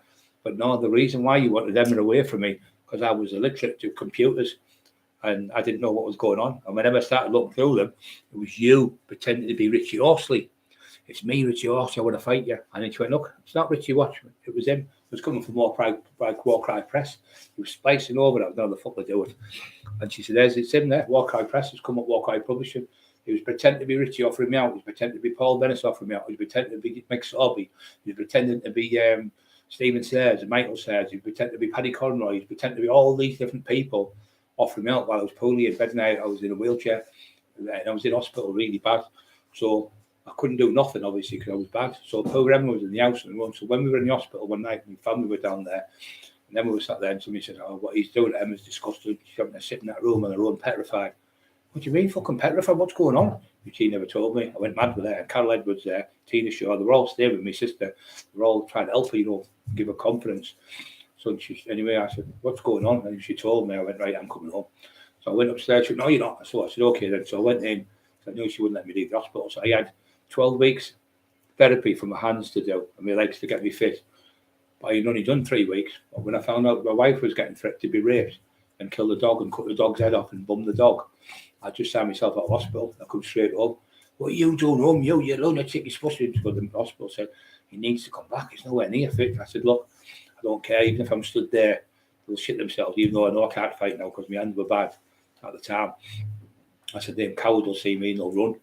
So I came home and I came in the house. So I would have been fully fit now if it wasn't for that bastard torturing the threat in the bed. My wife, so rape my wife, coming on saying, I'm going to rape his wife. Yeah, the T-Rex arms. So please hit the like buttons, guys. Only 49 on. So this fucker's been doing this to a multitude of people. What I'm trying to say to you is, it's not me coming on a raving lunatic full of drugs. I've never had drugs coming up for 5 years. 5 years in September it is. I've never had a drug. I'm dead proud of myself. On here, I've got loads of people who are my fans. I'm not fans of my family. All these are all family group. All these people on here, we all class each other's family. We help each other. And these have been with me all the way through this, these people. And they know I'm not telling lies. I'm not a fucking liar. I've never lied to my life about now. The only time I tell lies is to the fucking police. And he's a pure wrong. And I'm telling you now, I've never known anyone. And my whole life is insane as him. He definitely is mentally deranged. He put on, when the war was going, Adolf Hitler's coming up, Hartlepool. Then he put on another one there, the best mother in the world and best dad in the world, Rose West and Fred West. He's round the fucking bend, totally round the bend. He's putting in fucking the Yorkshire. Oh, that's what he said. So when he went to London, listen, this one, guys, for the people who haven't heard this, all the people who are here, still 800 people, 104. So he went to London to go down London for a couple of weeks. So he went down London. He was on the streets, as you know. So that's why he was calling me a retard and a spacker. So before that, he went on a 1 hour Ripper tour. 1 hour. Now the Ripper, Jack the Ripper, kills 5 women. I don't know, over a period of time in London. Now the Ripper is one of the most mysterious murder cases in history. No one's ever found him. No one's ever come close to finding him. The Steeds, it was something in the Crimean War. It was a doctor. It was this one. It was that one. It was the royal family. He got pregnant. One of the, I think it was Philip. I think he was called. and he got pregnant away, and the baby was going to be the baby. It was all these different theories in different films. So all the top police in the world, the Belgian police, the French police, the FBI, the Interpol, MI5, MI6, the CIA. Fine, I'm just going to whip the dogs out. Yeah, okay. I'm the CIA, yeah. Go live after you. Yeah, the CIA were trying to do it. There's loads and loads of people all over the place tried to solve it. So Emma said, our national treasure goes down to London, and he's there an hour, and he goes, I know who Jack the Ripper is. I've solved the murder, 144-year-old murder that no other fucking crime company, any crimes people in the world could solve. He solves it an hour. He went, Jack the Ripper is from Middlesbrough, and I'll tell you why he's from Middlesbrough. When he was killing these people, and what any honest maniac lunatic would fucking do this. So when he was doing it, he said, when he would murder him, he used to have a bag, like the old doctor bags, like Dr. Jekyll. That's what he's on about, a little black bag. He said when he was coming home, he was on a clipper ship, and he put in the name. So as if you're going to have like a scalpel killing someone, a knife, a fucking screwdriver, a hammer, and all the implements, and maybe trophies off people when he's murdered these prostitutes. And then he said, so he said, this is fucking hilarious. He said he put his own name and address in the thing. You know, when you're a kid and your mum puts your name and address on the back of your coat so you don't get it stolen. So he said the Ripper is from Middlesbrough, and he's been caught. He got caught because he hasn't been caught. If he was caught, where's his name and where's he from, Jamie? So he said, I found out where Jack the Ripper's from. He's from Middlesbrough, and he put his name and address in a clipper ship in a bag, and they found out who he is through that. Well, where's his name then if he's from there? Why couldn't he be from Australia or something? Why does he have to be? Where's he next door to your mum and dad or something? Well, you know, so he solved 144-year-old murder in 1 hour, our national fucking treasure. This is how delusional he is. He's fucking round the bend. I've solved Jack the Ripper, he says. Oh, these fucking balmy, the fucking lies that comes out of his mouth, honest to God, the fucking shite he talks about. I know a man who's in a prison. I know everything's all exaggerated. He's what you call a narcissistic personality disorder, opinionated fool, and he really, really thinks people are believing his daft stories. Really, no one believes your shit. Why don't you? I mean, this is his jobs. Worked in a car park, got the sack. Worked in Tesco's, pushing trolleys, got the sack. Worked in Lidl, got for pushing trolleys. The trolley pusher, that's his fucking job. Get your trolley, Derek. Hey, Derek, bring that trolley. Hey, bellboy. Pushing trolleys in a fucking shop. That was his fucking job. And the other one was Morrison's. He got the sack out. Well, he went to Tesco's, Skipper's Lane, tried to get a job. He said to me, it's a forklift truck, and I was getting £800 a week. I thought, you fucking liar. So I asked the lad who's called Simon, and his dad come to a do one night where Boyle was at. We were there. We were talking about this, that, and the other on stage. And we were talking, and we got 50 quid each for it. Anyway, the lad's dad was alcoholic, so I got him, he's sober now, about 3 years sober. So they used to come and see us now. And anyway, he'd see him when I was a kid. He said, when I was in there, the same age as him, I got 3 good hiding off him. He was telling the prefects I was doing things to them and doing this, doing that. He said, I got battered all over. He's fucking horrible, Brian. No one likes him. He said, he's horrible. He said, he just lies about everything. He said, he never worked in Tesco's as a shelf stacker, and he never worked as a trolley pusher. Sorry, never worked as a forklift truck driver. So I asked him later on, I said, you all right, Jimmy? When did you pass your test? Like, have you got a car and all that? So no, I don't drive. I haven't got a license. I thought straight away, you have to have a license to drive a fucking trolley. A forklift truck, you've got some type of license. He just lies about everything, but because he takes that much shit, he can't remember it was Monday or fucking Wednesday. The shite that comes out of his mouth is just unreal. He just sits there talking shit. Yeah, it was stress when I was ill, mate. It really was, mate. I wasn't scared of that fucking idiot. But my wife, I was scared for her. No one else, she's all right. I couldn't sleep, and I was fucking terrible. So I went home to support her. But I'd have been fully fit now onto that dirty bastard what he's been doing for years. He did it with Liam Cush. Are you son? You okay? He did it for years to people, years and years and years. Tony Turner, another great lad. Tony Turner, he said he's a fucking Roman. So did our other friend, Rob Holloway from fucking Birmingham. All the Liverpool firm, all the people from Manchester. He's a fucking Roman, Brian. Keep away from him. Yeah, he's a divvy. Oh, yeah, absolutely. He really believes that he's the best author. He said, I'm the greatest author on these shores since Oscar Wilde. Amazon have said, I'm outselling J.K. Rowling. I went, I didn't know who J.K. Rowling was. I know she was a writer. I didn't realise she sold fucking 650 million books or something. So I thought, when I went to court, I said, well, I'll be okay then. If he's outselling J.K. Rowling, at least I'll get paid. And Teddy was laughing like fuck. We went to court, it was all shite. It was absolute shit. Outselling J.K. Rowling. The one who said Harry Potter books it was. Fucking Harry, he's Harry Shit Potter, Harry Piss Pot. You see what's been going on, Chris Howells, all the time on the lives. And yeah, you're right. You can see it all the time. He's constantly texting on the fake accounts. And we all know you did it throughout your real nightmares. That lad there, you did him the other week. I think it was him you did. But you pretended to be, you cloned him the other week. You cloned fucking Matty Joseph Taylor's phone. You cloned fucking Emma's phone. You're just a horrible wrong, and that's what you are. She went, you wouldn't believe, Emma, what I can do. This is fucking fat Shirley Crabtree. You wouldn't believe what I can do with two phones. I can send a message to your phone, send it back to mine, and send it to Brian. It looked like you've been calling it. I looked at her, you fucking horrible, twisted woman. If you don't go on the live, I'm gonna grass you up. I'm gonna put your argument on the internet. That's what no, it's not live. If you don't do the lead off your book, I went, well, you can do what you fucking want. Do what you want, I said, because we're not doing the book. Oh, we'll give you more money for it. We'll do this, we'll do that. And then when I got my other book back, The Resurrection of Brian Cockerill, she was going, oh, he only wants to do the book on his own so he can sell more copies. It's just greed. And what did I do with the book? I told you all I would do, which I always tell the truth. I burnt the fucking books. I burnt them live on the fucking telly. I burnt the books out there. Emma burnt them on the fucking in the garden. We didn't do another book. No one's seen The Resurrection of Brian Cockerill, new book, because I don't want to do it. Because I give him the content, like Terry gave me his content. Terry said, don't say this about my nephew. So I'm going back to about the recordings. So when you're recording, what he does, he records you. He's talking to you. And then he goes, what? There's the tape recorder turned off there. Yeah, there you are. There's the tape recorder turned off.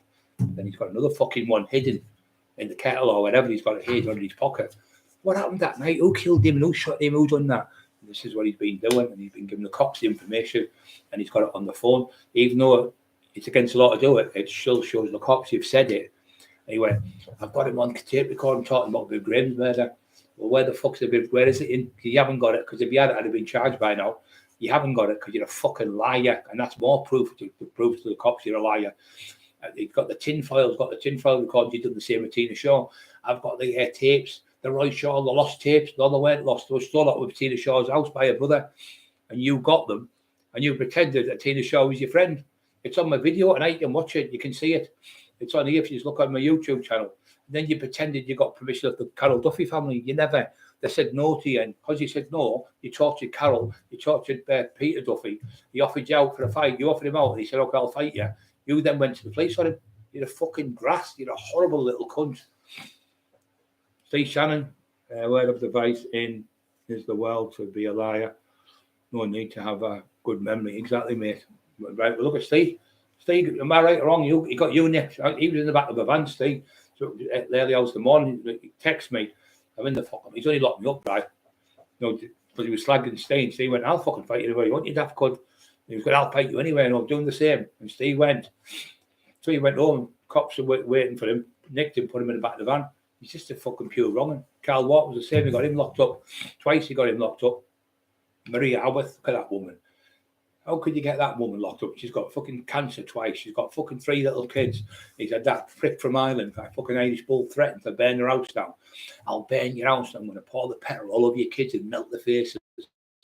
He's another fucking bad piece of shit. So the 2 pieces of shit, and both of them are brown heads. Both of them are brown heads together. 2 fucking brown heads together. And they're both on the shite, and they're both all 10 men. But as soon as they come on Irish, well, I'll come to Ireland now. I'll get the ferry over and meet you anywhere. Shit himself. Steve Smack put 10 grand to fight him, then 2 grand and 5 grand. But 20 times he offered out to fight him. But 30 people offered him out, all because of tinfoil again. All these people are arguing, fighting because of him. That's what his family said. He does it every single where he goes. And that's when my dad threw him out the house. He threw him out the house. He said, I've had a fucking enough of this. Coming around people, putting windows through because he was ripping them off. Going to people's houses, and he was getting drugs off people in some areas, building the money up, and then think I can't pay these on. And then he was phoning the police and grassing up, ordering more drugs. And when they got there, they had the drugs for him and the drugs that the body got. So they busted them, and they got 3 years jail. They were from Skelton, and there was 3 of them. But they had a cousin, and he ended up battering him, smashed his windows, and that's why he had to move from Skelton. Then he went to Lingdale, got all his windows put through Lingdale. Then he went to Northallerton, and he had to move from Northallerton, called Gavin. He ripped him off with loads of gear. He's a pure scumbag. He's always ripping people off. Look at, he's ripped us up for the books. He's horrible. He's fucking vile, he is. I fucking stated him last night. Fucking hell, I wouldn't dare go on the YouTube. I'm bad with my eye with it. I have conjunctivitis, that's what it's been. And he said, Brian looks a mess, his clothes are a mess. My track tops, some are £500 or £600 each. You're sat with the pedo Parker on. What you fucking a flashing Parker like Paul Sykes?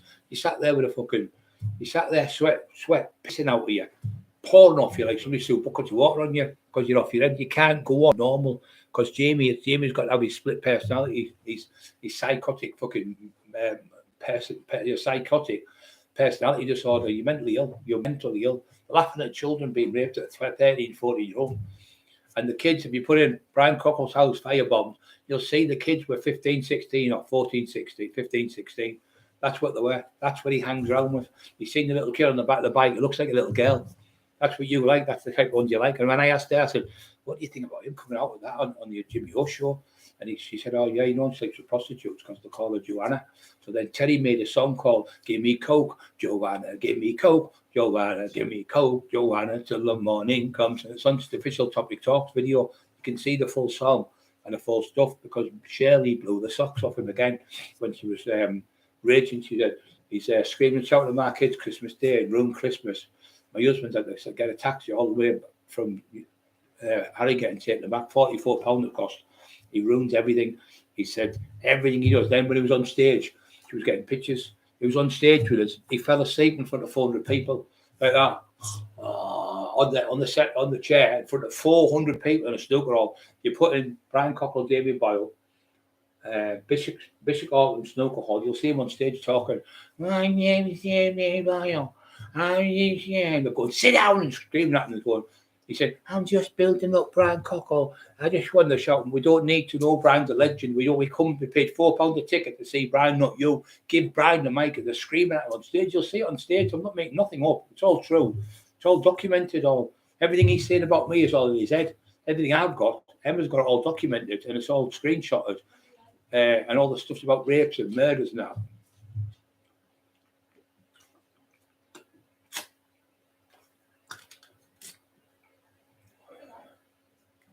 Yeah, you're right, Steve. Steve Shannon's a great lad. I've known Steve since he was a kid. How fucking big he was.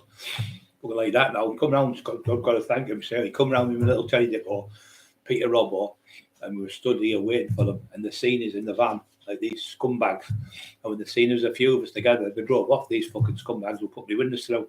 The only coming out on the live, one was hid up there on the phone because the woman got him because she's got a baby in the pram outside, and she had one of them mobile phone, like not a phone, like the keyhole ones. She's giving out the baby, and the window was open. And she's seen him, so she's got him on video like that. We're talking, and then the other one's at the top of here in a jeep. The next time they come around, he's on a motorbike, so he's got he's on the live. No one, I couldn't get up, but they got the shock of the life on the third time when he's done it. Because I grew up like a fucking rocket, and I was out the front door, and they were going, run! And the one drops the firebomb. They throw a firebomb in the car, blew the firebomb up.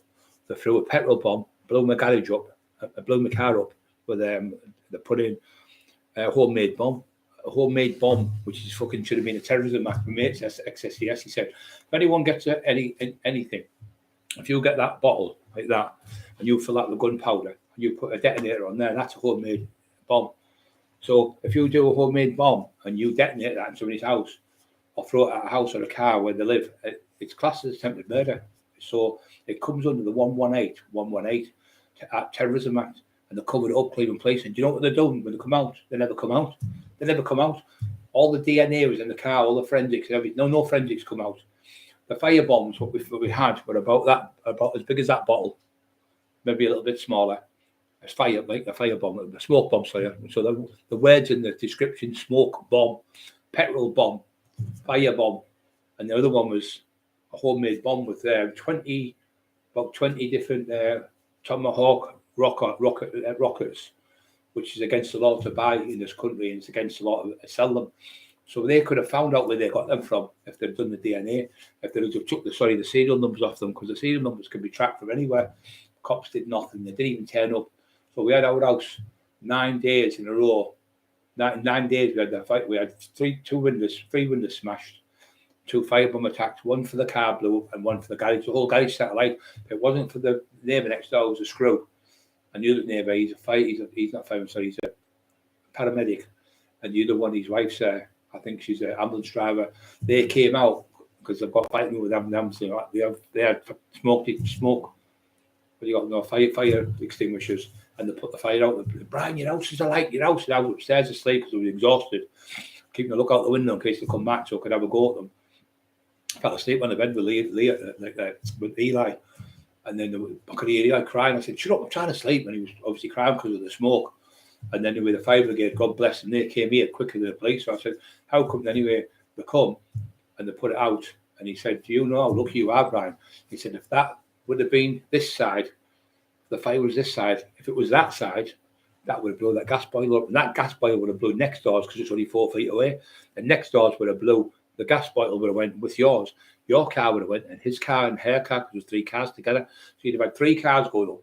He said, "In fact, the whole block would have went up." He said, "Why have you taken so long to get here? How come the fire brigade have got here before the police?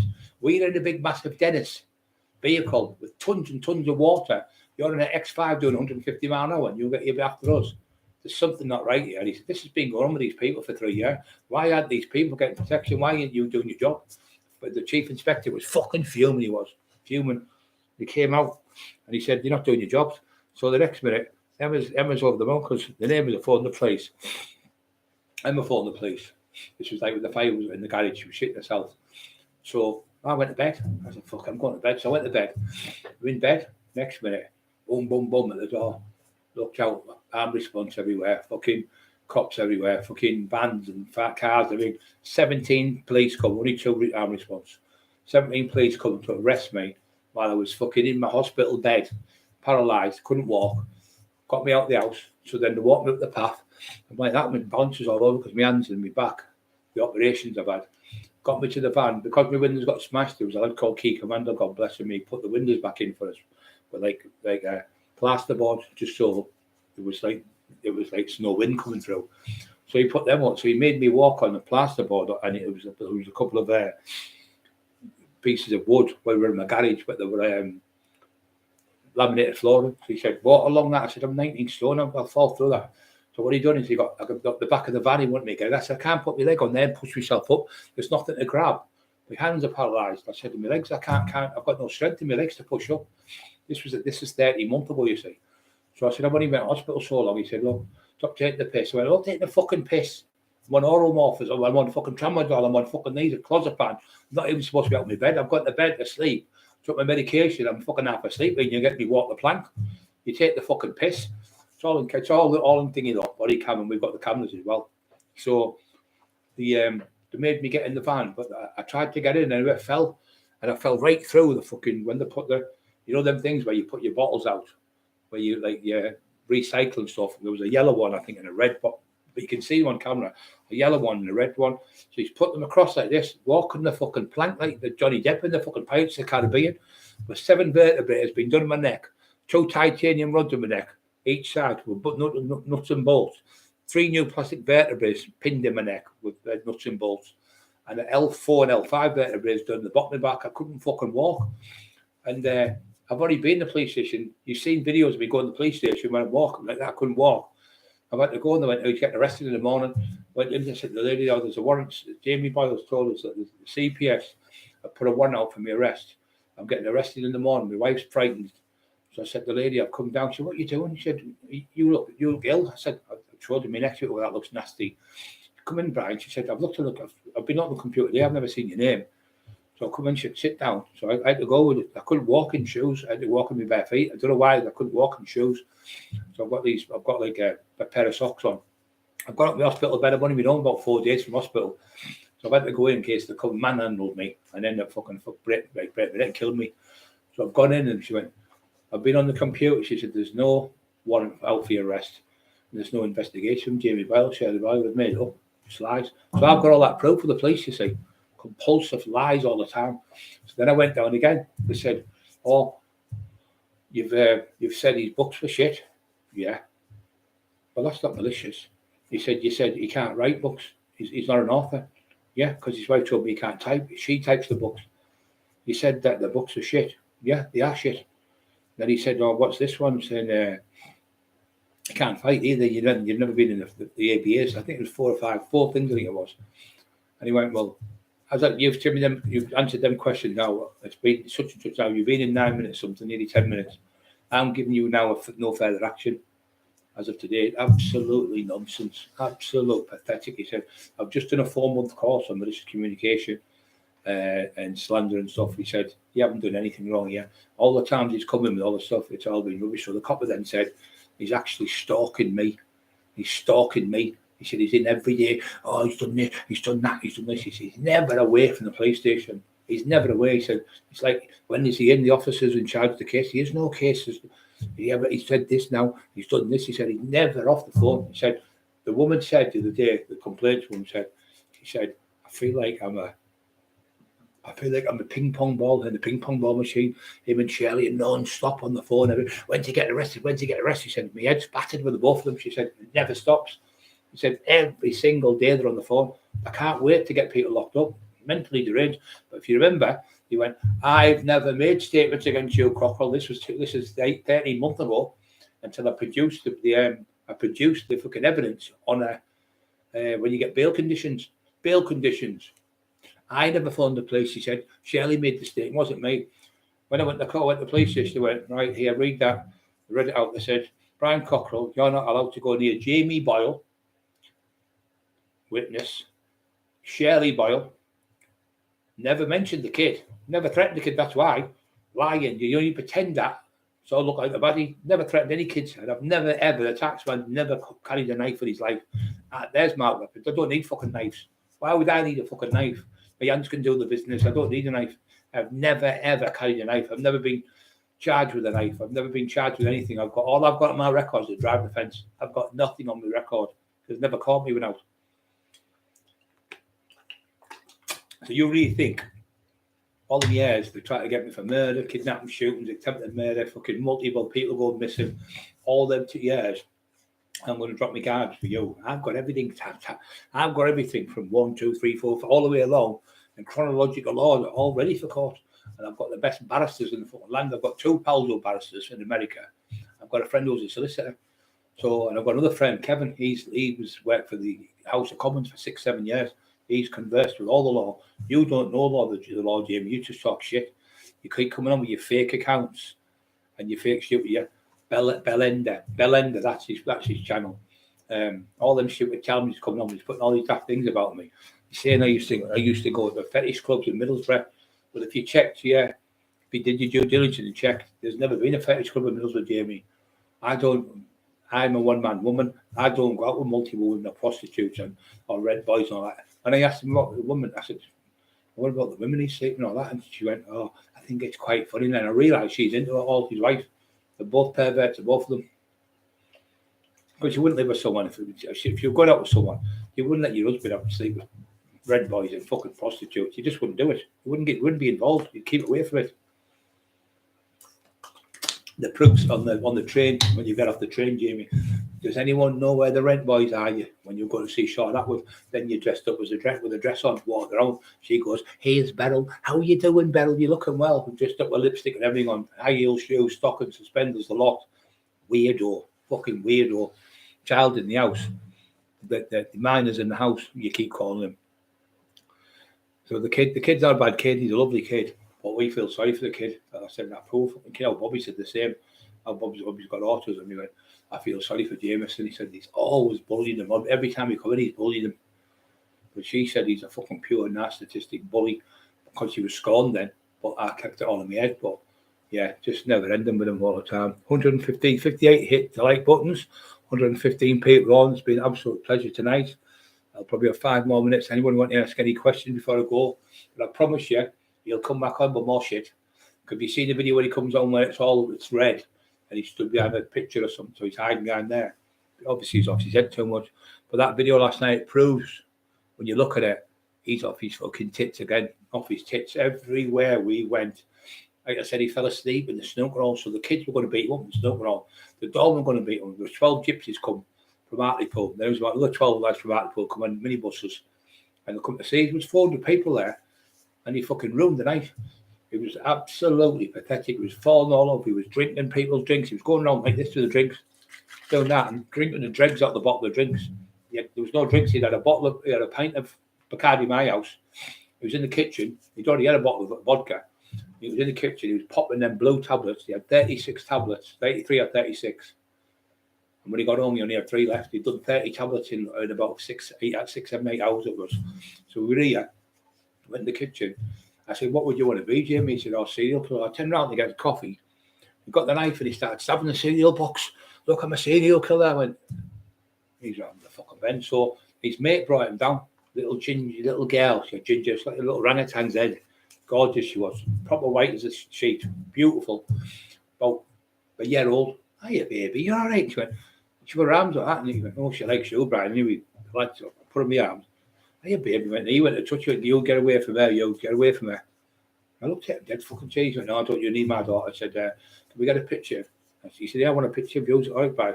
And he joined together. He went, no, I don't you in the picture of my daughter. And then I didn't realise then I realised now. I know he didn't want his fucking daughter in the same picture. He wouldn't let the lad was a ginger lad as well. And he gave him a lift. He said, it's an honour meeting you, Brian. I've got a couple of pictures with him. He said, oh, that what you said? So he said, I'm not having you in the fucking picture with my daughter. He said, no, everyone putting compliments, saying things, meaning, I didn't know, you see, he was a Roman then. And that lad was giving me the heads up right away. But the penny didn't drop then. Emma's coming on live after me. The real truth. All these people are beautiful people. So I'm going to go let Emma come on and say her piece because she's more powerful for me. I'm going to telling you the truth. With all the evidence. I haven't got all the evidence on me, but Emma's got all the stuff. So the amazing Emma's coming on now. The amazing Emma. Is she still in?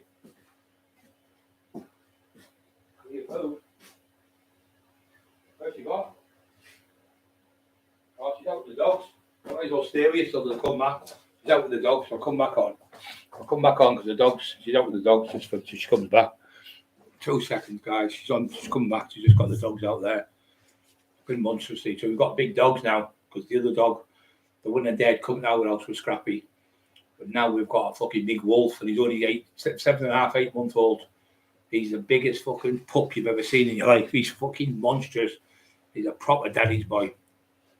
Was Eli, the evening bull tell he weighs about 7.5, 8 stone. But he's fucking unbelievable, the strength of him. So now let's see the daft cunts coming because they won't. I think what's happened though, that I got told that it was saying we're abusing these. I was a nonce and my wife was a nonces. And that's why these kids have done from Billingham. We found out now they've got 8 kids in the family. They're all Christians. And the kid's been beat up from Billingham as well. Who did it and that cunt's left him. And the other one's beat up who was on the motorbike. They've been both beaten up by people who found out it was them because they were bragging on the phones from school. But this is how this is how you know that school kids were talking to each other on the phones. The message was sent back and forth from school into school. The signal was sent from the school. And that's how you know the kids. And if you go on the internet and put in to Brian Cockerill's house being firebombed or whatever, you'll see how old the kids' eyes use. Emma, you all coming on? Let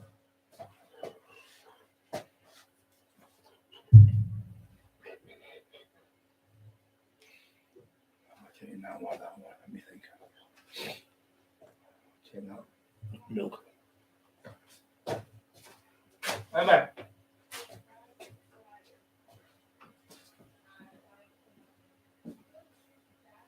Emma, ready for you, call the people away. There's 110 people.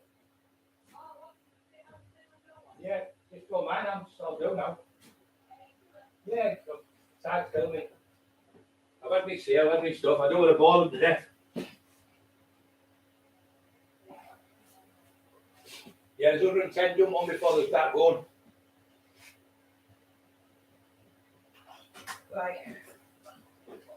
Right. I've got medicine up there. all the thing is he's talking on a live, and it's No, that one. Which one? This one? Yeah. Let's get my specs. I am. Right. So I'm going to do it on Ryan's live now. Yeah, you've got loads of people there waiting for you, man. You've got what, 8 people by the time you get on. You need to go on now. Or you've got the masses watching, they'll all walk away, leave you.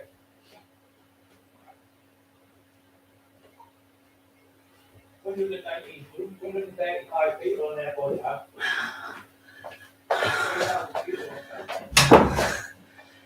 I tell you what, he could have let me bloody get ready. Couldn't he? Right. Let me sort myself out. I wasn't going to do it on this one. Right. So. But I will be repeating this on my channel anyway. So if they get this took down, I'll be repeating it on mine. And I'll be putting all the screenshots on mine also. So tonight I'm going to cover Dale. Dale was a beautiful man who's suffered cancer he suffered cancer a long time, and he beat it, and he knew of Boyle long before us. He contacted me. I spoke to him because I never trusted him, Jamie. So I'm just going to read out a little bit of proof of somebody that was long before the trouble with Brian, right? I've just come in from walking the dog, seen a clip of me. Hold on 2 seconds. Let me get Dale's stuff up. So this is all from this man's mouth. Dale is no longer with us, and he was a proper beautiful, beautiful, beautiful man. So, Dale, Brendan. Hi, sorry about this. Brian just put me on the spot there, and I wasn't prepared. I was going to get the dogs out, sort my hair out, and then come on and have all this ready. But anyway, let's get it out there. So he's more or less saying Brian's losing the plot, and he's saying that Brian's stalking him. Numerous other stuff, as you've all heard.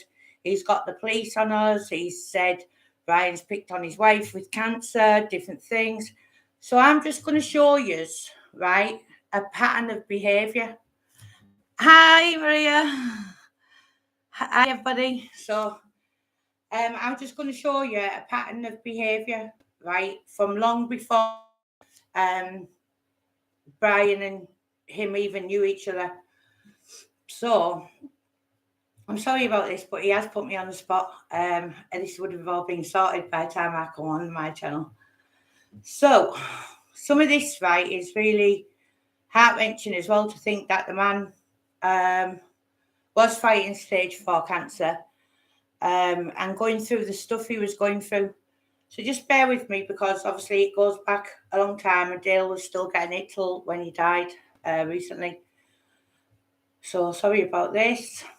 Brian put me on the spot. But I will redo it on my channel, and I'll also put all the screenshots up on my channel, because you know what they like reporting Brian.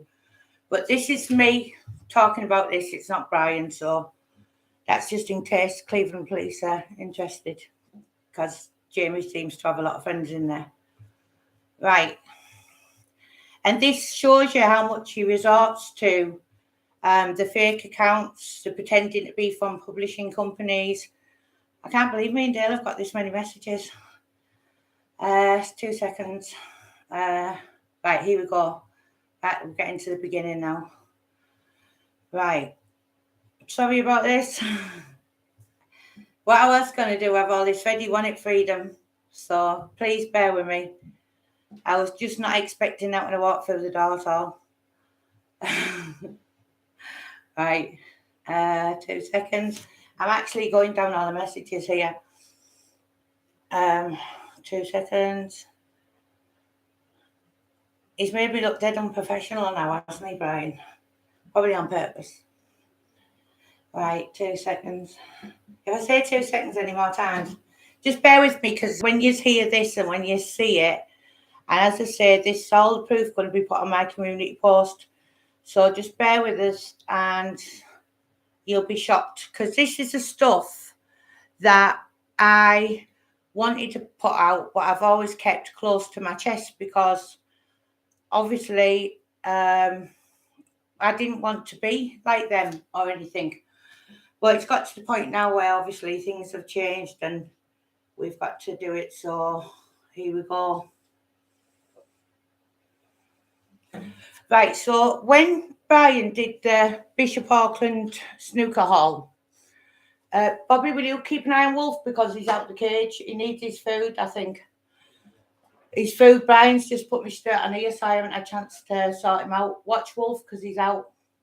Right, so when Brian did the Bishop Auckland snooker hall, there was pictures took of the said person asleep in the audience and stuff and totally off his head, as you'll have seen. So Dale's contacted and he said, "That's terrible, that Brian. This is what I dreaded for people like you, that this clown would not be able to mix in your circles.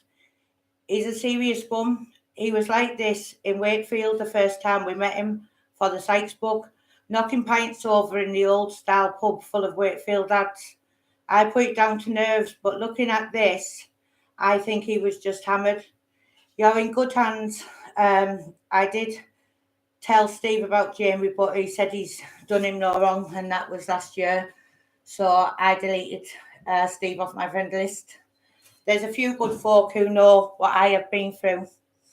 Karma at his finest, I'm sure. He thought getting involved with you gave him a free pass to threaten anyone, etc. I'm glad it's all backfiring on him now. It couldn't happen to a better person. All the very best with your future projects, Brian. So Dale was threatened with Brian also, and I can't believe I've been out walking the dogs and he's put me on here like this. So he was not only threatening people with Brian's name back then, and Brian knew nothing about it. But Dale, when he was a young lad, him and his friend went out, and there was a girl who knew them, and young lads, and young girls are young girls. So the girl cried rape on Dale and his friend.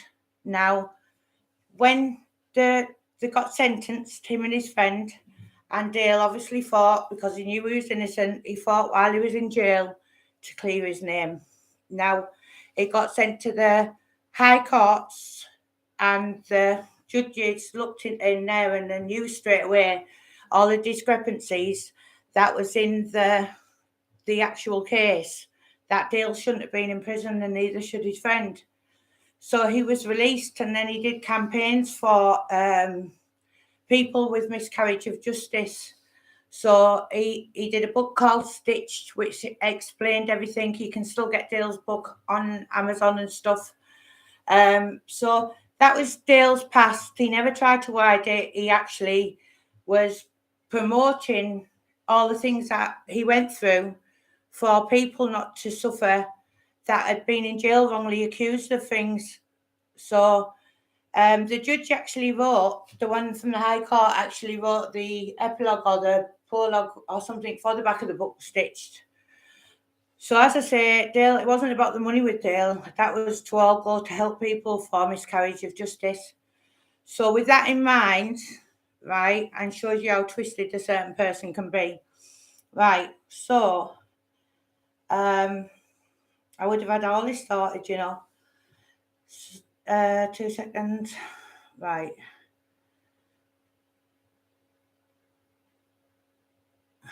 2 minutes. He'd also said to Dale, sent Dale threats off Terry, which when we mentioned to Terry, he could remember him asking him to threaten Dale, right? But he'd obviously said some really bad things about Dale, that got Terry's back up and different things. But Terry wasn't to know because he didn't know it wasn't true. So we obviously sorted that out, and Terry absolutely loved talking to Dale.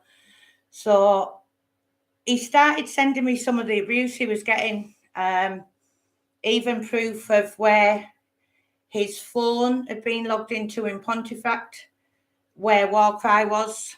he'd actually met Jamie in War Cry Publishing because Dale worked there, and he helped Jamie write the first book. I think it was Sykes one. So, and then he just turned, as he does, and starts his pattern of behaviour, which I'm going to prove to you all. Let me have a look. I would have had all this sorted, wasn't I, Freedom? So Dale sent that as well about Dennis John Power. He's a boxing trainer. Oh dear, all these local people are now finding out what an utter shite bag a certain person is all about. Mind you, he did fool me for a few years. I was warned about him and looks like he's making a lot of enemies. Oh well, another house move will be on the cards. Must hold the world record for moving houses and areas after upsetting people. What a complete waste of time this low life is. That's Dennis, but I will cover Dennis another day. Let me just get Dale's stuff. 2 seconds. Just seeing Boyle on Sean Atwood and Cass still saying he's writing Lee's book. Saying Lee's mum was a prostitute. Saying he doesn't want to upset Lee's family, but he's still chatting shit. I was promised by James English, this is just his things to me. It's really sad that he's actually talking about the stuff he's talking about. He has no respect for Lee's family on the podcast, going on about Lee's autopsy and how he bled all over, etc. On about how Lee's laid on a morgue as well, for fuck's sake. So Dale, this is Dale sending this to me, which I then messaged Carol, told her the podcast was live, and Carol obviously had it took down. He's still trying to say he's doing the book that Brian has given him all the info on Lee about. He's just said loads of upsetting stuff for Lee's family. I can't believe that the disrespect, him wanting to disrespect anyone's family. It's absolutely horrendous. I'm going to start sending you some of the stuff that I bring through. So here we go.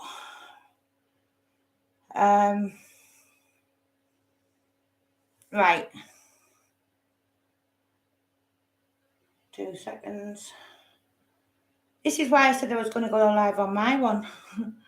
Because I would have had all this done. Right, 2 seconds. So this is just some of the stuff. Hold on, I get it. I don't know if you can see it now. Right, so, I'll just get it up anyway. So this is from the said author, but this is going to be on my community post as well.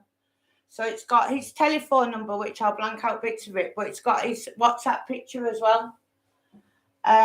He's saying to Dale, now don't forget Dale's got stage 4 cancer, and he hasn't, it wasn't looking good at the time.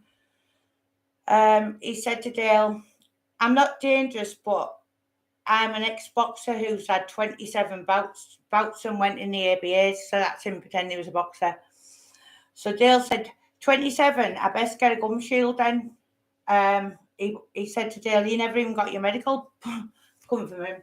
Your book's so shit because Dale's an author. I got 3,000 off 1 month. I sent you a £5 because you're beneath me. You're an ugly rapist who rapes girls because nobody fancies you, because you're a right ugly looking bastard. So this is the author with his picture on his own WhatsApp, because Dale's obviously screenshot everything properly. Dale's put deranged, he put, I'll fucking mully you with my jab. It's a lot of the similar stuff you'll have heard him say when he was ranting about Brian in London. So all Dale's put is unhinged, mentally ill, get help. He's put to Dale, you can't fight. And Dale's just put LOL. He said, I'll shit on your grave. Now, bearing in mind, the man's got stage 4 cancer. He's getting tortured off this author, right? So, laughing down the phone like the Joker, and he's put, I'll shit on your grave, thick, baldy, ugly, BSTARD. You're one ugly looking man. You won't be anywhere near my film set in Wakefield, right? So that was just some of it. This is all why Dale's going through cancer, right? There's his name off his own Facebook page. He's made that picture there, and it says, do you want to smell these balls? Right, to Dale. Then he's pretending to be Billy Blunder from London. And then Dale is Rape Man. Right, so this is all under his own account, which I'm going to put on my community post so people can see it. So, is this daft CUNT still fixating on you, the sad, pathetic loser? Isn't he bored being a tosser yet? Think he gets bored easily, Dale, love. Obviously, and no one that actually knows you would give this shit the time of day. It's childish and pathetic, just like when he was trolling your book reviews. Kind of shows what kind of guy he is, to be honest. Sad part is, I thought you guys used to be okay. Chin up, bud. I've seen the comments over the years of him trying to pull you down over the years, and this is going back how many years ago? He's not fooling anyone. Love you. What a twat he is. Right? Not to be rude, love, but if you had read the posts over the last 3 years, you would have understood that this tosser is hell-bent on trying to cause as much carnage and chaos for Dale as he can. Trolling his reviews and pages, just putting a small part. He's posted horrendous, slanderous statues in numerous groups, lying, and to be honest, the amount of energy he's put into it all is scary, creepy even. The idiot is totally obsessed. No real life whatsoever. I hope this helps. And Jamie had actually put, oh, thanks for saying I'm a good bloke, and I've had to put, not you. We're on about Dale. Says how deluded he is. Someone else, one of the other comments to Dale is, you need out to take a defamation case about this. The guy seems to have really got the shite about you. So this is now him messaging Dale again, right? Get a job, you fucking loser. Look at me, I've got cancer, so give me some money. That's what he sent to Dale. So Dale, suffering stage 4 cancer, had all of his organs took out and washed, and he's getting all this. You're a failure at life, Dale. Go and beg for more money on the internet. Oh, look at me, cancer sufferer. Ha ha ha. Hasn't your cancer killed you yet? Dale's put, Jamie, you need to stop this obsession with me. I'm busy, mate. Please leave me alone. That's all Dale did, really.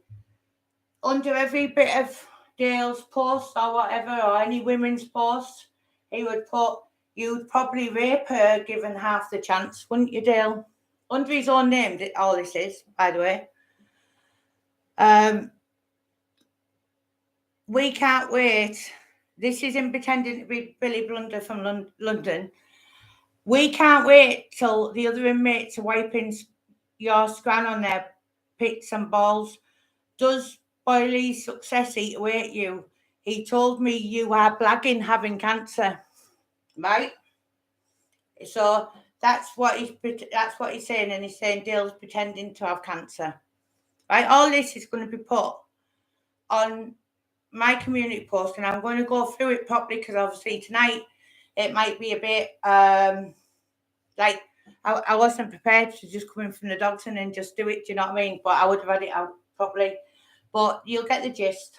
So on one of Dale's books, The Ink Run, he's put Dale had put out a thank you for all your readers of my debut novel who left me fantastic Amazon reviews. So he put that on his Facebook. Then all of a sudden he's put there in his own name, I've already left you loads of bad reviews. So he started really badly going for Dale's books, different things, trying to ruin him. Some vile cretins out there. This is somebody talking to Dale, somebody who's very respectful actually. Kind remarks and lies can get someone seriously hurt or killed where I live. So this is what they're saying Dale's a sex offender, like he said, Brian's this, that and the other. Do you know what I mean? It's the same pattern of behaviour constantly. It's good to see that people still have common sense, mate, because that is some life-changing accusations. What a horrible mug. Suing is not fit punishment for a snake like him. So that's just people giving Dale messages of support. So if he's put underneath that, under his own name, that book was written by a convicted sex offender, right, under his own name. So he's torturing Dale not only on Amazon, on Facebook, on the phone, on WhatsApp, you name it. Tell that pervert I'm putting him in my next book, right? So this is under his own name, calling Dale all these names. And somebody's put, that book was written by my friend. Then you've got the pity posts, right? Where they play victim like they do with the videos he's recently put out. So under the name of the Paul Sykes page that he had, this will all be put on the community post. I wish you could see it. It's been brought to my attention this morning that a field offer from Wakefield has been going around my potential book clientele yet again, bad mouthing me, telling them not to let us at Warcry Publishers write their books. This pathetic, lonely individual has also done this to Roy Shaw's son, Chris Lambiano, Charlie Richardson's wife, among others. This deluded character calls himself an author, yet has only written one book in his life. For the record, I never actually did anything to him until he started threatening my wife and kids, right? So he started on Dale for absolute nothing but jealousy, right? And what excuse he's using to try and play the pity card and the victim card is, I never actually did anything to him until he threatened my wife and kids. Now, all them names and everything is in his own name. So all this is going up, and you can see for yourself. Dale's put, now he's put this post up, deluded, he needs help. He's right about one thing. I've told decent people to be careful regarding having anything to do with him after what he's doing to me for the past 2 years. I did go to the police and they did nothing, right? So, and this was after Jamie had him arrested, saying Dale was threatening him, right? So that's Dale replying to that post he put up. So, let me have a look. So someone's asking him, like, have you got all your rights to the books and stuff? Yeah, but it looks like the ride roughshod over rights, contracts and things. One lady whose book I wrote hasn't even been paid since November, and she paid him £1,500 in advance to publish and market the book. That's a laugh. So this is some other, I've just noticed that's off another victim, by the way, to Dale. Let me have a look. Right, so somebody called Scott has said to Dale, he's an odd bloke, mate. He's blocked me because I told him he was a clown. Driving between Borough and Liverpool just to egg someone's house in the middle of lockdown. Told him no one's going to take him serious as an author living your life in such a weird way. Dale's put excellent someone's house. It sounds about right. Sounds so childish because that's what he was doing during lockdown. I don't know who he is or what he is. What I know is I will always immediately take Dale Brendan Hyde's side because I know what a good and amazing man he is. He needs a good kick in the tiny bullets. Please, someone find this guy a job so he relieves his boredom and doesn't continue filling his life with trolling Dale and innocent victims and anybody who dares to actually comment on Dale's posts. So, good to Dale's put this post up. Good to speak today to Dave Ratford. Gave me an update on the film Angels of the North, sounding top notch. And as far as JB using a false profile to message Dave, pretending to be me, giving Dave abuse and threats, yes, he goes to these pathetic lengths. Backfired is a word. You won't become between old pals because he obviously didn't realise that Dale was friends with Dave. Do you know what I mean? Same thing as what they've done with Brian with the book publishing company who Brian's worked with in the past. Him and Rob, his so-called boss, who has a publishing company, messaged and emailed that company to try and, are you autistic, man? Are you okay? To to try and blacken Brian's name, right? Let me have a look.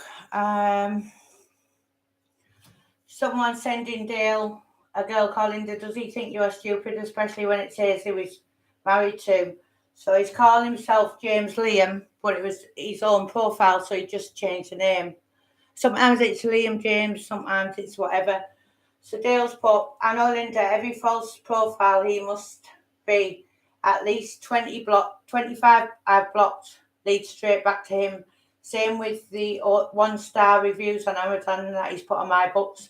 They all lead back to him. So same stuff as what we're getting. Well, Brian's getting a lot of all the comments that you don't see what are in held for review and different things, and the way he tries to destroy people's lives is absolutely unreal. Again, there's Dale, another book review where you can tell it's him. So we'll go past that because, what's he put on the book reviews? Rubbish and wrote by a rapist. Just all the same type of wording and everything that he does under his fake accounts to us. But going into them without being able to show you them is going to be thingy. So stitched, right? Is what I was telling you. Dale had gone to prison. He got out, and the foreword was by Stephen French from Liverpool of Dale's book. And I think he even started trolling Stephen, or he rang Stephen, and Stephen said all that time ago that he was an agent provocateur for the police, right? And he's not a daft man, Stephen. So he wrote the foreword for Dale's book, and the judge wrote the back, right? So it says, Jeanette, the public access barrister. Jeanette Shepperson is public access barrister based in Derby. Jeanette represents members of the public without the need to instruct a solicitor in criminal law. Right, so she's putting Dale's book up there. The judge, as I say, who released Dale. So these are some of the payments. So the books were at war cry before Dale got them all out. This is it. He was getting paid 29 pence. He got paid 25 pence. 15 pence, £1.40 he got there, big wow, £2.61, 29 pence. So let me have a look. So that's really saddening. That's a picture Dale sent over the room before he was going in for the scan. And I mean, this man was seriously ill. Do you know what I mean? So Dale, obviously looking out for us, has obviously looked at Brian's book reviews, and all the bad comments on Brian's book reviews were the same ones as he had. Let me have a look. Contract signed with Wicks. Oh, you and say, I'm sure we agree. Right, 2 seconds. Abuse standard. This is Dale trying to help us when we were he got Terry Dixon, Brian, arrested, and we all tried to countercharge him then, right? And there was a few of us, and Carol, the mother of Lee Duffy's children, was one of them. And Dale sent me the emails that he'd actually sent to the police regarding this. He said, "Hi, PC Burns. Stan, Dale Brendan Hyde here. I'm emailing you as I'd like you to help Cleveland Police with the investigation into JB. Many other people have now come forward showing this man to be a slandering, threatening, harassing, etc. I wasn't happy with the first time I made a statement at West Yorkshire Police and how North Yorkshire Police then dealt with the crimes being perpetrated towards me. I know you tried to help me in some way, but I decided that after the first disappointment to not really proceed. I want this investigation to be active again. My cancer has returned, as JB predicted in his vile communication to me. My harassment has not ceased since we last communicated. So there, my cancer has returned, as JB predicted in his vile communication. And all this will be going on my community page, right? It's absolutely disgusting and disgraceful. And they have the cheek to say Brian's called people who have cancer and different things like that.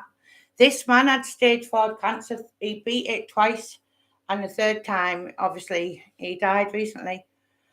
But Dale thought he was actually cracking up as well, because at first, because of all the stuff that was going on. And then people, he was like, obviously trying to re-report him, because he was getting reported to the police for threatening JB. He was trying to do a report with all the stuff properly laid out and all the evidence. And the police didn't want to know as soon as he got to North Yorkshire, pretty much like has happened to us.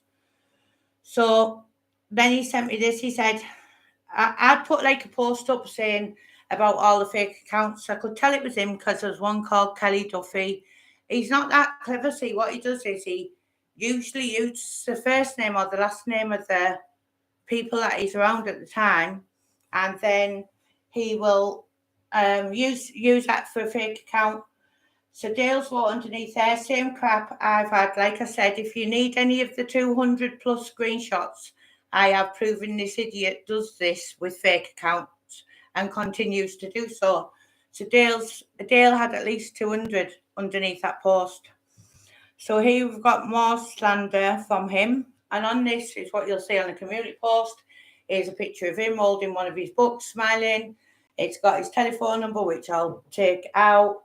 It says his name. I hope nobody grasses on his WhatsApp thing when people usually say, I'm active or I'm available or whatever. He's got, I hope nobody grasses me up when I die. So he said to Dale, why did you rape that poor girl? I'll be letting everyone know you're a monster. One seriously creepy BSTARD. No wonder your wife fucked you off. 27 months of sex offenders unit. Laugh my ass off. Dale's just put you unhinged. He then said you can't fight again. You're ugly. I'll shit on your grave again. You wouldn't dare fight me at 1-on-1. So Dale's put, I know you're so strong. He said, JB said, I've Colin Beaumont didn't know you. You can't see your kids for legal reasons, which was total lies, because you're a sex offender. This is what he was saying to Dale. He said, Dale said, my son sat with me now. Let me have a look. Dale's just said, look, you're pathetic. It's bad enough slandering an innocent man, but to say I've been battling cancer for 6 years, that takes one sick puppy to do what you have and continue to do so. You're so obsessed and deranged and always been wrong. That's what we all find hilarious about you. You talk utter crap. Me and Rob have spoken about you. You're a big nosed rat. Going on about how much he gets off books and how much Dale can't write. You were convicted. You were let off because of dodgy ground. You never got your name cleared. And Dale did get his name totally cleared. JB's put to him, I'll be through Wakefield, like I said, all day, 2 months after we fell out. I'm coming with a couple of mates, right? And he's put Terry, Diggo, etc. But only so they can grab the bat and knuckle duster. I'll deal with you easy, watch. So there he is, and I didn't realise we had that. That's JB using Terry Dixon's name to threaten a man with cancer, right? So I'm coming with a couple of mates, Terry, Dicko, etc. All this will be on the community post. Let me have a look. When he said you were a convicted sex offender, I have screenshots saying you're going to stab me, you sick bastard. I'm going to the police on you. Sound familiar? Dale's put, but I'm not fact. Why don't you check the register? That would tell you. I've read about what you did in the library. I've watched your YouTube fight. Does Fran know you're a rapist? That's Dale's partner. rapist, like an absolute lunatic. What goes around comes around. Then Dale's put, you're absolutely talking absolute bollocks. You need to leave me alone. And Jamie's put something really, really sick. He's put, what, you're going to kidnap my son? So Dale's put, what on earth are you talking about? And then Jamie's put, I wouldn't have my kid anywhere near you. So have you seen how it always resorts back to threatening his missus or threatening his kids or whatever? It's the same MO with everybody, right? So it goes on and on this. It's absolutely insane, honestly. Let me have a look. Just make sure I've got all these ones out. Yeah, it's so sad, reading these with Dale. I said, oh my God, Dale. So when he sent me just them, I put, oh my God, Dale. He went, I know that's just some of it, Emma. It's 3 years it's gone on up to now. I went, oh my word, how's he got away with it? I said, Brian's fuming and we've only read 3. He went, this is the Amazon reviews where he's tried to ruin my books. And I went, he's vile, exactly the same type of MO on messages saying we threatened his wife and kids. So this is going back some years, all this. So, and that's me saying, he's saying now that we threatened her and him. So then Dale sent me all the other stuff, what I'll go through properly with my channel, and I'll put all the screenshots up because I'll work out how to do it. I said, I can't believe that you've honestly had to go through this. And he's still the same now. He needs locking up in an asylum. I said, he's not right. He said, asylum's too good for him. But I know what you mean. He's seriously creepy in a very strange way. He had me feeling like I was going insane myself. He's a pure classic narcissist. I said, I can't believe you've had to deal with this. But reading them has made us feel like we're not going mad. This is me talking to Dale now. I said, as we have never experienced anything like this, is horrendous. Dale's put, at least everyone is now becoming well aware of his games. I'm so glad you're onto him now. Don't let him get you down. You're both so much better than that. His day's coming. I've just got a message off another friend there who's given me some info on another lady he's ripped off.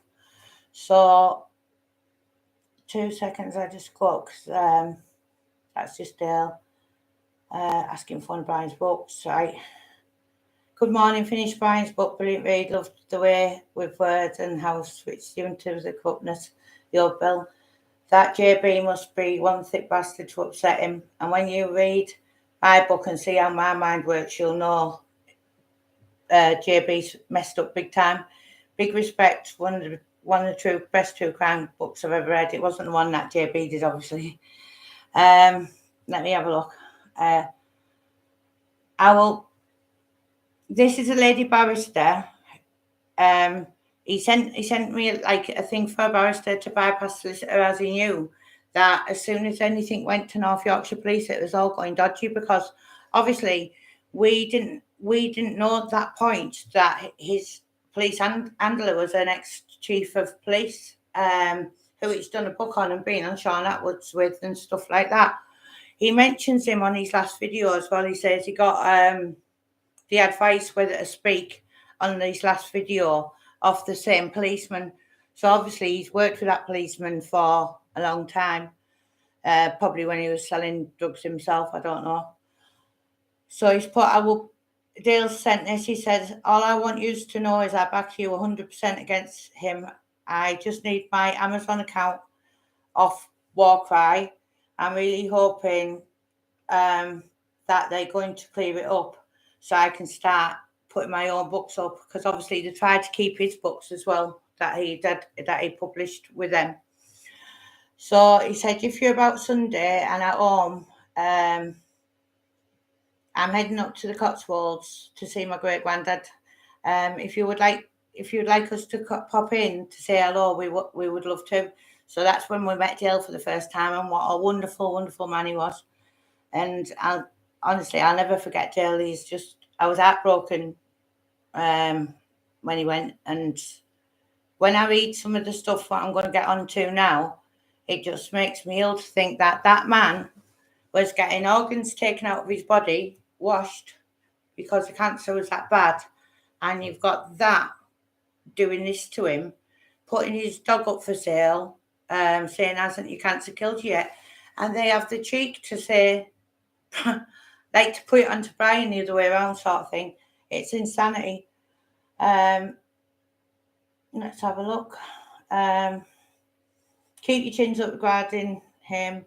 You have the right approach going through the courts, right? So, if you look at this PayPal of mine, you can see where I've sent money to the publishing company to buy his own books, and also the drips of money they've sent him for the sales, and it worked out to be pennies.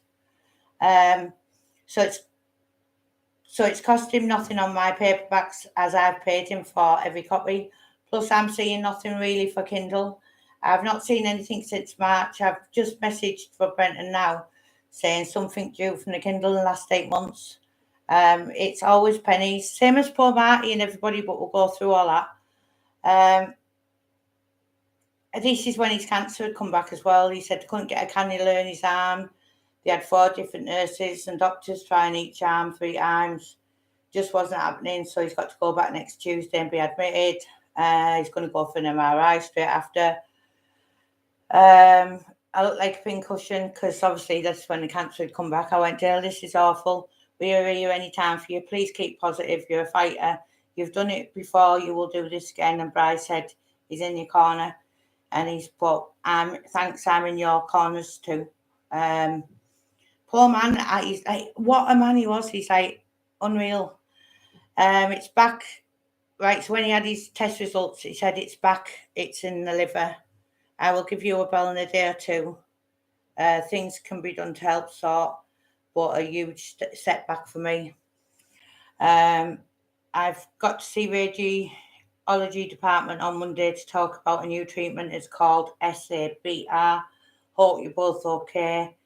I can't believe he's still at his nonsense with yours. I've sent a video reply to Brian. I think it's on Messenger, is down at the moment. Right, 2 seconds. Received the book today. It's a great book, blah, blah, blah. Right, 2 seconds. That's when he was starting his radiotherapy on the 18th of January. And all this time, he was still getting tortured, right? So let me get to the terrible things, because this is a lot of messages between, obviously, Dale and us and Brian and stuff. Boyle has started again already. So on the 18th of January, when he put up he had to go back for treatment, Boyle started again on his new book relaunched. What a sad person he is. He's put a 1-star review on all 3 of the books. And if you look at the false account, it shows the guy 1-star, Brian's books and Steve Rafe's books. Then 5-star on Boyle's. He really is pathetic. And he sent me all the screenshots of that. I've noticed more silly cartoon clips on War Cry YouTube, mate. Brenton's always saying to me, oh, I don't get involved, but I'm telling you now, it's him making these clips. Because don't forget, he worked there. So he knows them and knows them well. Let me have a look, 2 seconds. I was hoping to see let me have a look. The Amazon accounts, blah, blah, blah. Right. All these were on the Ink Fund books. Just sending you, see if you can see any names that are familiar. Book Obsessed, these are all the ones that we were getting trolled off as well. I said Vicky Duffy was a false account on Facebook of Doyle's as well. It will all click together, this because it seems we have all the same trolls as what you've got, the same as what I've got. At the time, I didn't think of Shirley being that involved. Now I realise they're both as bad as each other. That was off Dale. Like I've said before, he'll end up in Ronnie Cray's old cell in Broadmoor, telling all the patients that he wrote Cray Twins book, right? And then it goes on and on and on. More things of Dale. This is him using his Paul Sykes page to turn the city of Wakefield against me. No one has ever said one thing to my face in Wakefield ever. Again, his own face profile. Billy Blunder, Ted Bundy account in the middle. He was just replying to himself on this post. I've got him impersonating Milo Buck screenshots too. Plus the Dave Radford stuff. Again, it shows he's trying to get people hurt. I said, I'm so shocked he wants putting away forever. I don't know how you kept saying, Dale, it's absolutely disgusting. But honestly, some days I just think it's not real what's happening to us and all the messages that people don't see and stuff. And then you realise that the likes of you and Carol have been there for us and stuff, and we know we're not alone. I've kept saying because I knew I had nothing to be ashamed of. Everyone knows me around the city. No one has bad words to say about me. I also deep down knew that one day karma would bite his ass like that dog just did. I went, oh, you're right. I wish. Right, 2 seconds. So this is Dale. He's messaged Ben Doherty. So I messaged Ben Doherty as well, and Ben Doherty also put a post up. And then Ben Doherty was another victim. He was a boxer from London and a really good boxer. And he was another one that got told off JB as well. And he'd never even met JB. He just started trolling him. So Dale said to Ben, good to connect, pal. All the best with your book. He went, cheers, Dale.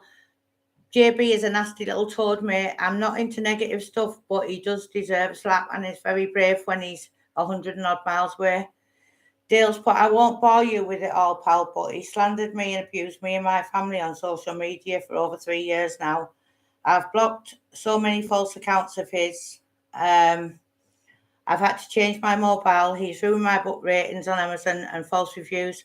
I've had to try and ignore, as I will end up doing a good few years if I did what I want to do.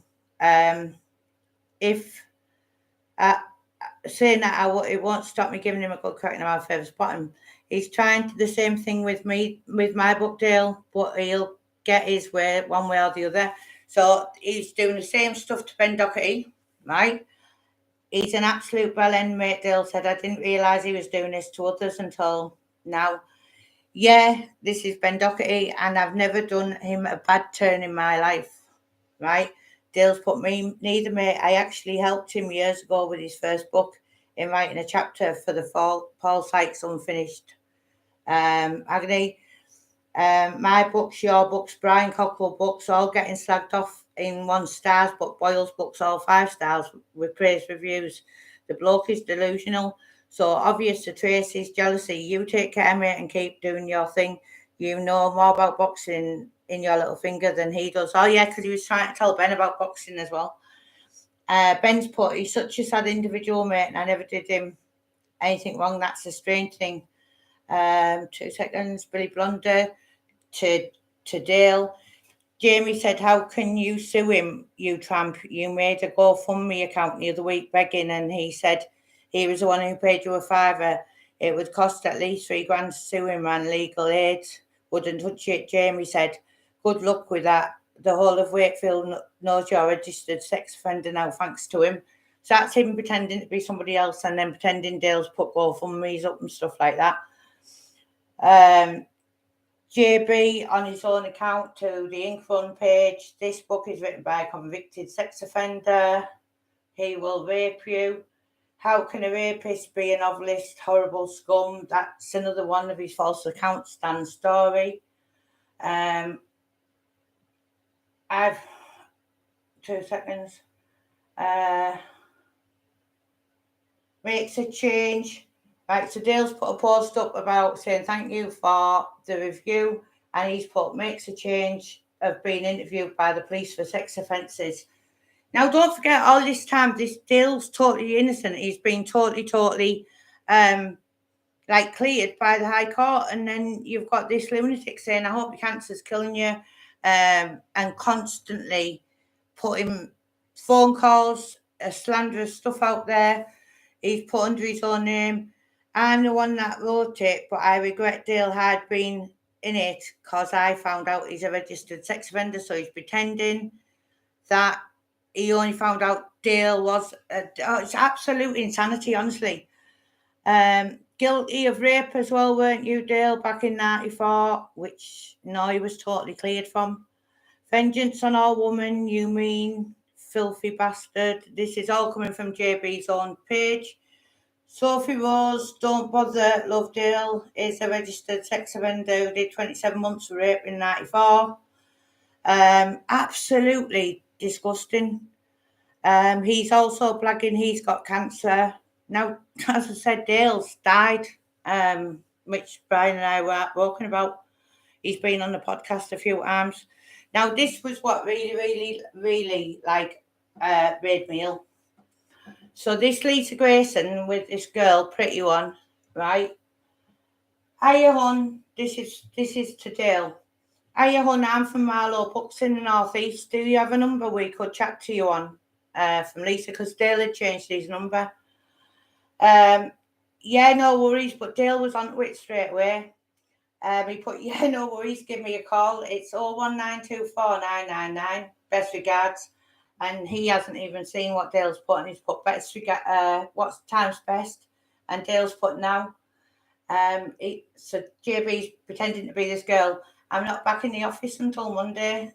Dale's put okay, speak thanks. He's laughing because he hasn't realised the 01904 and the 999. And he's put, are you attached to a publisher at the moment? Walker Publishing ? He always got to be full of himself. He can't help it. He put, is your ink untied 21 or your free agent? We would love to have you on our team. In the meantime, please Google us at Milo Books. So, are you mentioned on Google with Milo Books, like Dale's put? Yeah, check me on Twitter. If you send me your number, I'll give you a quick call. So this is the depths he's going to try and get Dale's new number. So he went, but you're not on the Milo webpage. And JB's put, I've been there since 2012. We've been told about your book. Robert Preston is my business partner. So this is what I was saying to you. So his fake accounts are always by, so Robert Brenton he works with. So he's put Robert Preston. He has to use, he's not that clever to think of a different name. So this is the Milo Book Publishing Company. So Dale's put partner in what? And are you looking for a publisher? The business, we've done Nigel Benn books. So Dale's put, do you know Peter then if you're from there? I'm Paul Debrick. So he's name dropping Paul Debrick, who we all know from Middlesbrough. Do you have a contact number so I can call you now to explain? Apologies if you've already got a publisher. I'm asking you, do you know Pete Walsh? So that's who's got Milo Publishing Company. No, I don't know him. So Dale's put, you would surely know him, Jamie, LOL. He's put question marks. Excuse me, I don't follow. Still, he was trying to pretend to be. Dale's put, it must be frustrating not being able to leave your vile messages. But I'm afraid, old boy, you are being silly again. You will have to get up much earlier to catch me out. Blocked. And so JB's put, will you rape me, you filthy cunt? Ha ha, beast. Rapist, rapey Dale. All day blocked, ugly, bald, big nose prick. So, the same stuff. So when we know it's him on the fake accounts, is what we're saying, and Dale knew it was him. He does it all the time. It's the same MO. Hope you know that Jamie Ball will be doing a podcast on you to expose you about the rape being done in 1994. Now we've got the same ones as these. Wait until people go on the big podcast and mention rape convictions in front of thousands. Next month it's happening. You're about to become famous at last. Now, if you listen to the video he did on Brian, he said big news is coming and he's going to be famous and he's going to get lots of publicity because he can't differentiate. He's said the same things to all these people now. Dale, this was all going on well before Brian knew Jamie. Guilty of rape, sentenced to 8 years. Pathetic, ugly, big nose, fucking twit. No wonder Stacey effed you off. Just a constant onslaught of abuse. So the next thing, Dale's put to try and help us with our case. He put, "Hi Laura, I received a very negative response from North Yorkshire Police. They seem not bothered at all about what Jamie's been doing and more interested in my threat back to him. A total waste of time, and he has now gotten away with over 18 months of malicious slander of the worst kind. Thanks for your help though." Right? So that's one of the things where he's had Dale arrested. I'm just confirming that all your emails have been received. I've added them to the crime occurrence. This is all the stuff that Dale sent in. Right, I've asked. Right, complaints, harassment, stalking, and threats of malicious communication. Just to inform you, due to my caseload, enough. Right, so they allocated another officer to Dale's, which then said they needed it all the evidence from the beginning of his one, which would mean they would take his computers again and go through it all again. And he was in the process of doing a book. Let me have a look. 2 secs. All this would have been sorted out in perfect order. That's what I say anyway. But no, I will do it properly on my channel with all the screenshots and have them all done, because I know you're listening to me. But this is just some of the stuff, and it's just absolutely insane. Just seen a video online. I'm disgusted in that guy. He was turning me against a guy with tattoos from Wakefield, saying he was a paedophile and a rapist. It got me so mad, and it's so wrong. I'm glad he's been arrested. God bless you both. So that was someone messaging us, Simon and Blue, who I've done a video about. So he got Simon to message Dale and threaten him, and that's the one that messaged us. And he was asking him to phone up and say that he's going to burn the house down. And when he refused to, he said he'd already had 2 people do it. And then he said, obviously Simon wouldn't. And then the next thing, he started getting sent gay rape porn off the author. Right? So this is Dale. Right? No, this is Simon now. I put them in touch. I said, accept him because he knows. So Simon's put, "Hey up Dale, you once sent me a message saying you'd meet me anywhere in Wakey because I put a icon on one of Jamie Boyle's posts. Well, I found out exactly what he's about recently. Jamie was telling me all sorts of bullshit about you, knowing that I got assaulted when I was a kid. So he was calling you a paedophile. When I posted these files, it was nothing against you, as I was laughing at him. I was born in Compton, blah, blah, blah." So they eventually started speaking, and obviously Simon gave us the stuff. He even was using Paul Venice's page to say what a load of bullshit and stuff, because that's what he does when he uses people's pages, and like Terry Dixon's page, Brian's page, to threaten everyone. Ben Doherty, this is what he put up about us. "I seldom get into such things, but today I heard that one of my most relentless and spiteful online trolls has been arrested. He's a serial cyber bullying and harassment. He's getting nicked, has nothing to do with me, but it just so happens that he has attacked me for years and attempted to dog my every endeavour, often from behind a blizzard of fake profiles on one platform or another. The strange thing is, I never did a damn thing to this individual personally. I can't imagine being obsessed with a person I didn't like. If I've got that much of a problem with someone, then I'd rather have it out man to man. Trouble is, you have to be a man to adhere to touch code in the first place." So that was Ben. He put it up, and then somebody had said, "Oh, who are you on about?" And when he mentioned him, he got him blocked. So now I'm going to find you 9th of February 2020, right? Emma, that guy, this is off JB to me. That guy on Brian's friend list, Dale Brendan Hyde, is a convicted rapist who got 5 years in 94. Rob Benton sacked him, and he sent Shirley a load of death threats, etc. He goes around trying to sabotage mine and Rob Benton's books, and he's only on Brian's page to ruin shit. Rob Benton will tell you, "Hope you're both okay." please get him off your page. So that was him in 2020 mentioning Dale. What he didn't mention was all this horrible stuff he'd been doing to Dale. Now, this is a statement of facts, right, of Dale. I'd met Jamie Boyle and his publication of Unfinished Agony, which was published on, let's have a look. Let me have a look, see if it's, is this, no, this is Simon Ambler, right, was published on around the 1st of January. We had met through his publisher, Warcry. I had recently released my father's book, A Coal Field in Chaos. Jamie came to Wakefield to meet me so I could take him round some places Paul Sykes used to frequent. This was the first time I heard the name Dale Brendan Hyde. This is Simon on about Jamie. Jamie said he did not like to go to Wakefield because of this one guy who he said had been abusing him and sending him the vilest threats.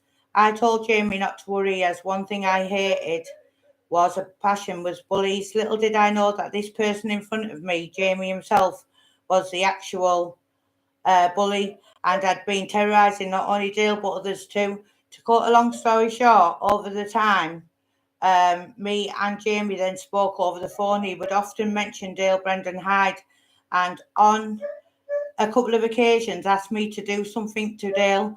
At this point, I wanted nothing to do with it. So I just agreed and said I would, but did nothing. The next time Jamie rang me, he asked me what I'd done, and I said to him, best not asking, to which that worked, and he left it at that.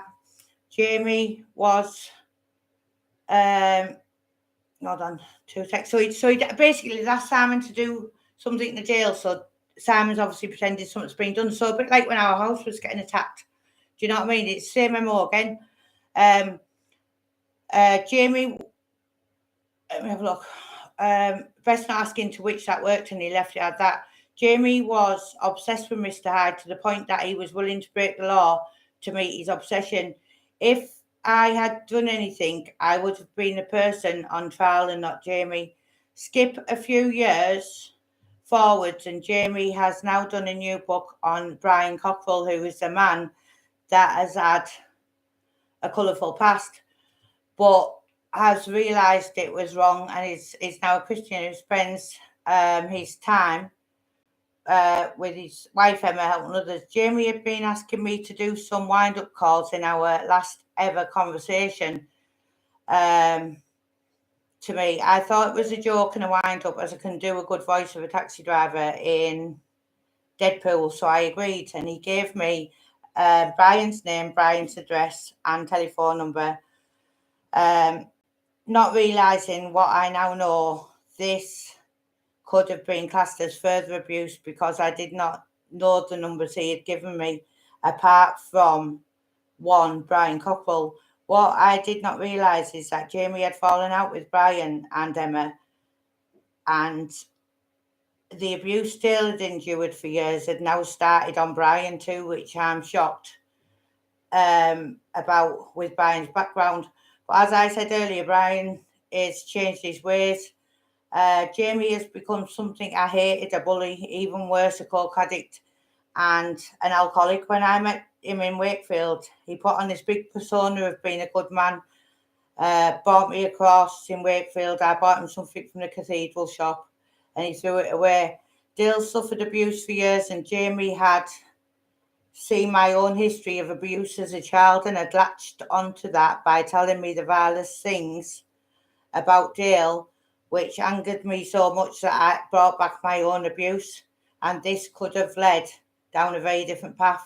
I myself are under a psychiatrist now and find it hard to sleep because of the abuse I endured as a young child.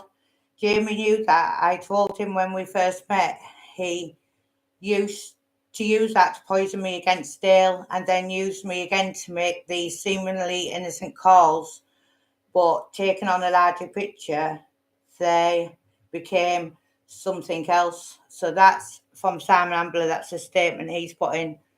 And then he sent us all the things where he's given Brian's number out. So That's a really hard lad from Wakefield who he tried to use, knowing that Simon had been abused as a child. He tried to make out Dale was a wronging in that way.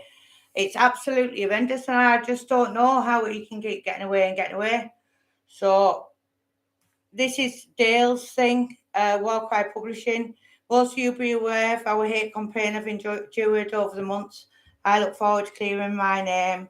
That's about Dale. So it's like, how can he go on like this? But it's because he's obviously a police informer. It's just vile, all of it.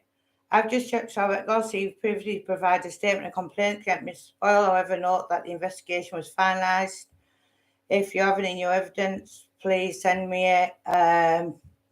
There's just everything that got sent over to North Yorkshire Police. It was saying lack of evidence, and that was with Dale's and Carol's and Terry's and everyone else. And then, as I say, it's vile. And Dale sent me pictures here that it's really upsetting. It's like when he was really, really poorly. And it's just vile to think that he can do that to somebody. It absolutely makes me ill.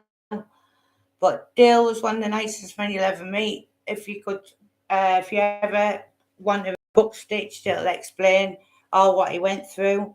I just can't believe it. Oh, Dale's wrote underneath YouTube there. Okay, Paul, let's talk about the 3-year campaign of slander against my good self regarding Boyle. I've been battling cancer stage 4 for over 8 years now. Let's talk about what's really been going on, lad. So that's when he had people putting messages out that Brian had been saying things about cancer victims and all that. And that was Dale putting under, I think it was Paul's account. So Dale sent me before he died. We always knew there was another woman who'd paid them a lot of money to publish her own book.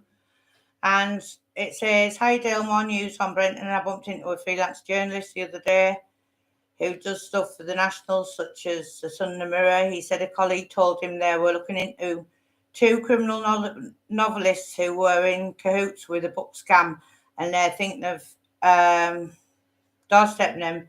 For whatever reason, nothing came of it. As you know, he said one of them was Boyle and told me the other one had to be Brenton, who has not paid me in Val since May, and told us recently that Amazon would be paying us from now, and we would then pay him his share of royalties. Of course, we always knew this was bullshit, and when we rung Amazon, they also confirmed this. When we told Rob this, he sent her what was obviously a mocked-up bank payment from Amazon. We checked it all up, and it was like something 20p she'd made in June from overseas and from a Vodafone. Val's book sales have plummeted since these fake reviews, and from her own book being pulled from Kindle temporarily. She wants a new publisher. Blah, blah, blah. Have you got anyone to recommend?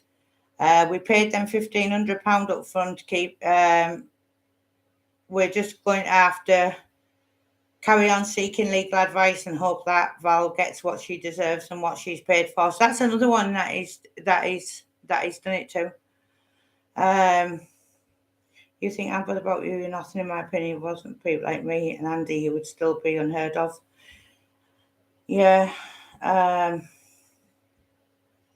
Yeah, there's loads of stuff I could go on and on, but I'm going to do it properly, and I'm going to do it all so you can see the screenshots as well. Oh, look at that. Dale's giving Decker down the banks, and there you go, JB's putting Decker's a good guy. So yeah, but I'm going to do all this properly, as I say. I'm going to put all the screenshots out there. I'm going to let you all know what means what, because there's that much of Dale's, and honestly, it's heart-wrenching when you see it all. It's hard for me to explain when I'm just reading it out. So I will close this for now. But I will definitely do this properly, and I'm going to, as I say, get all the screenshots up and stuff so you can understand it all properly. I'll also be going through Carol's stuff again. I'll be going through Laurie Duffy's stuff again. I'll be going through Terry Dixon's stuff again. You can see though how there's proof there he's using Terry's name and Brian's name to threaten people, and it's the same stuff, all the same stuff. And he pretends that his wife and kids have been threatened, and that's how it all started. What he doesn't tell them is it's like years and years and years of absolute worst kind of trolling you'll ever know. And if, like with all these fake accounts, there's that many fake accounts, even Brian sometimes gets confused with people who come on that are genuine, because there's that many. But it was only when we all got our heads together that we realised how bad it was. I think me and True Media did one with Terry Dixon. I'm going to try and find that. And then there's all this exciting stuff for you to see. Terrible stuff of the online trolling group. What is all going to get spoke about as well, because I've had nothing now. So I just think now we need to show the other side of it. But I don't want to go too deep on it yet, because it obviously isn't. It's not Brian saying it, it's me. Even though he's put me in here like this after I've walked the dogs. But I will get it all out, and 1,000,000% I will. But we'll do it, Rebbies. Tomorrow I'm going to try and do a bit and get some of these screenshots out so you can see it yourself. It's hard when I'm reading stuff, I know. But as I say, all the proof's there. I'm putting all the proof out. I'm not holding back with nothing. This is numerous people who are all saying the same thing. And then you've got him setting up channels like Does Bri Lie? You have all the same people.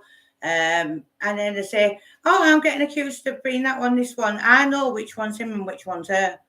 But you will see all of this and all of the victims before he met Brian. So when he says he's been through an horrible time of abuse and he's had to keep his silence and this, that, and the other, doesn't it make you wonder? But one thing that's good is the police obviously turning up for Jamie, but not turning up for a 999 call, because that's obviously led to other things. So hopefully things that I reported, like the online trolling, what was telling us what was going to happen to the house before it happened, and Gary Smasher, which is still messaging me even last night saying Brian's getting arrested.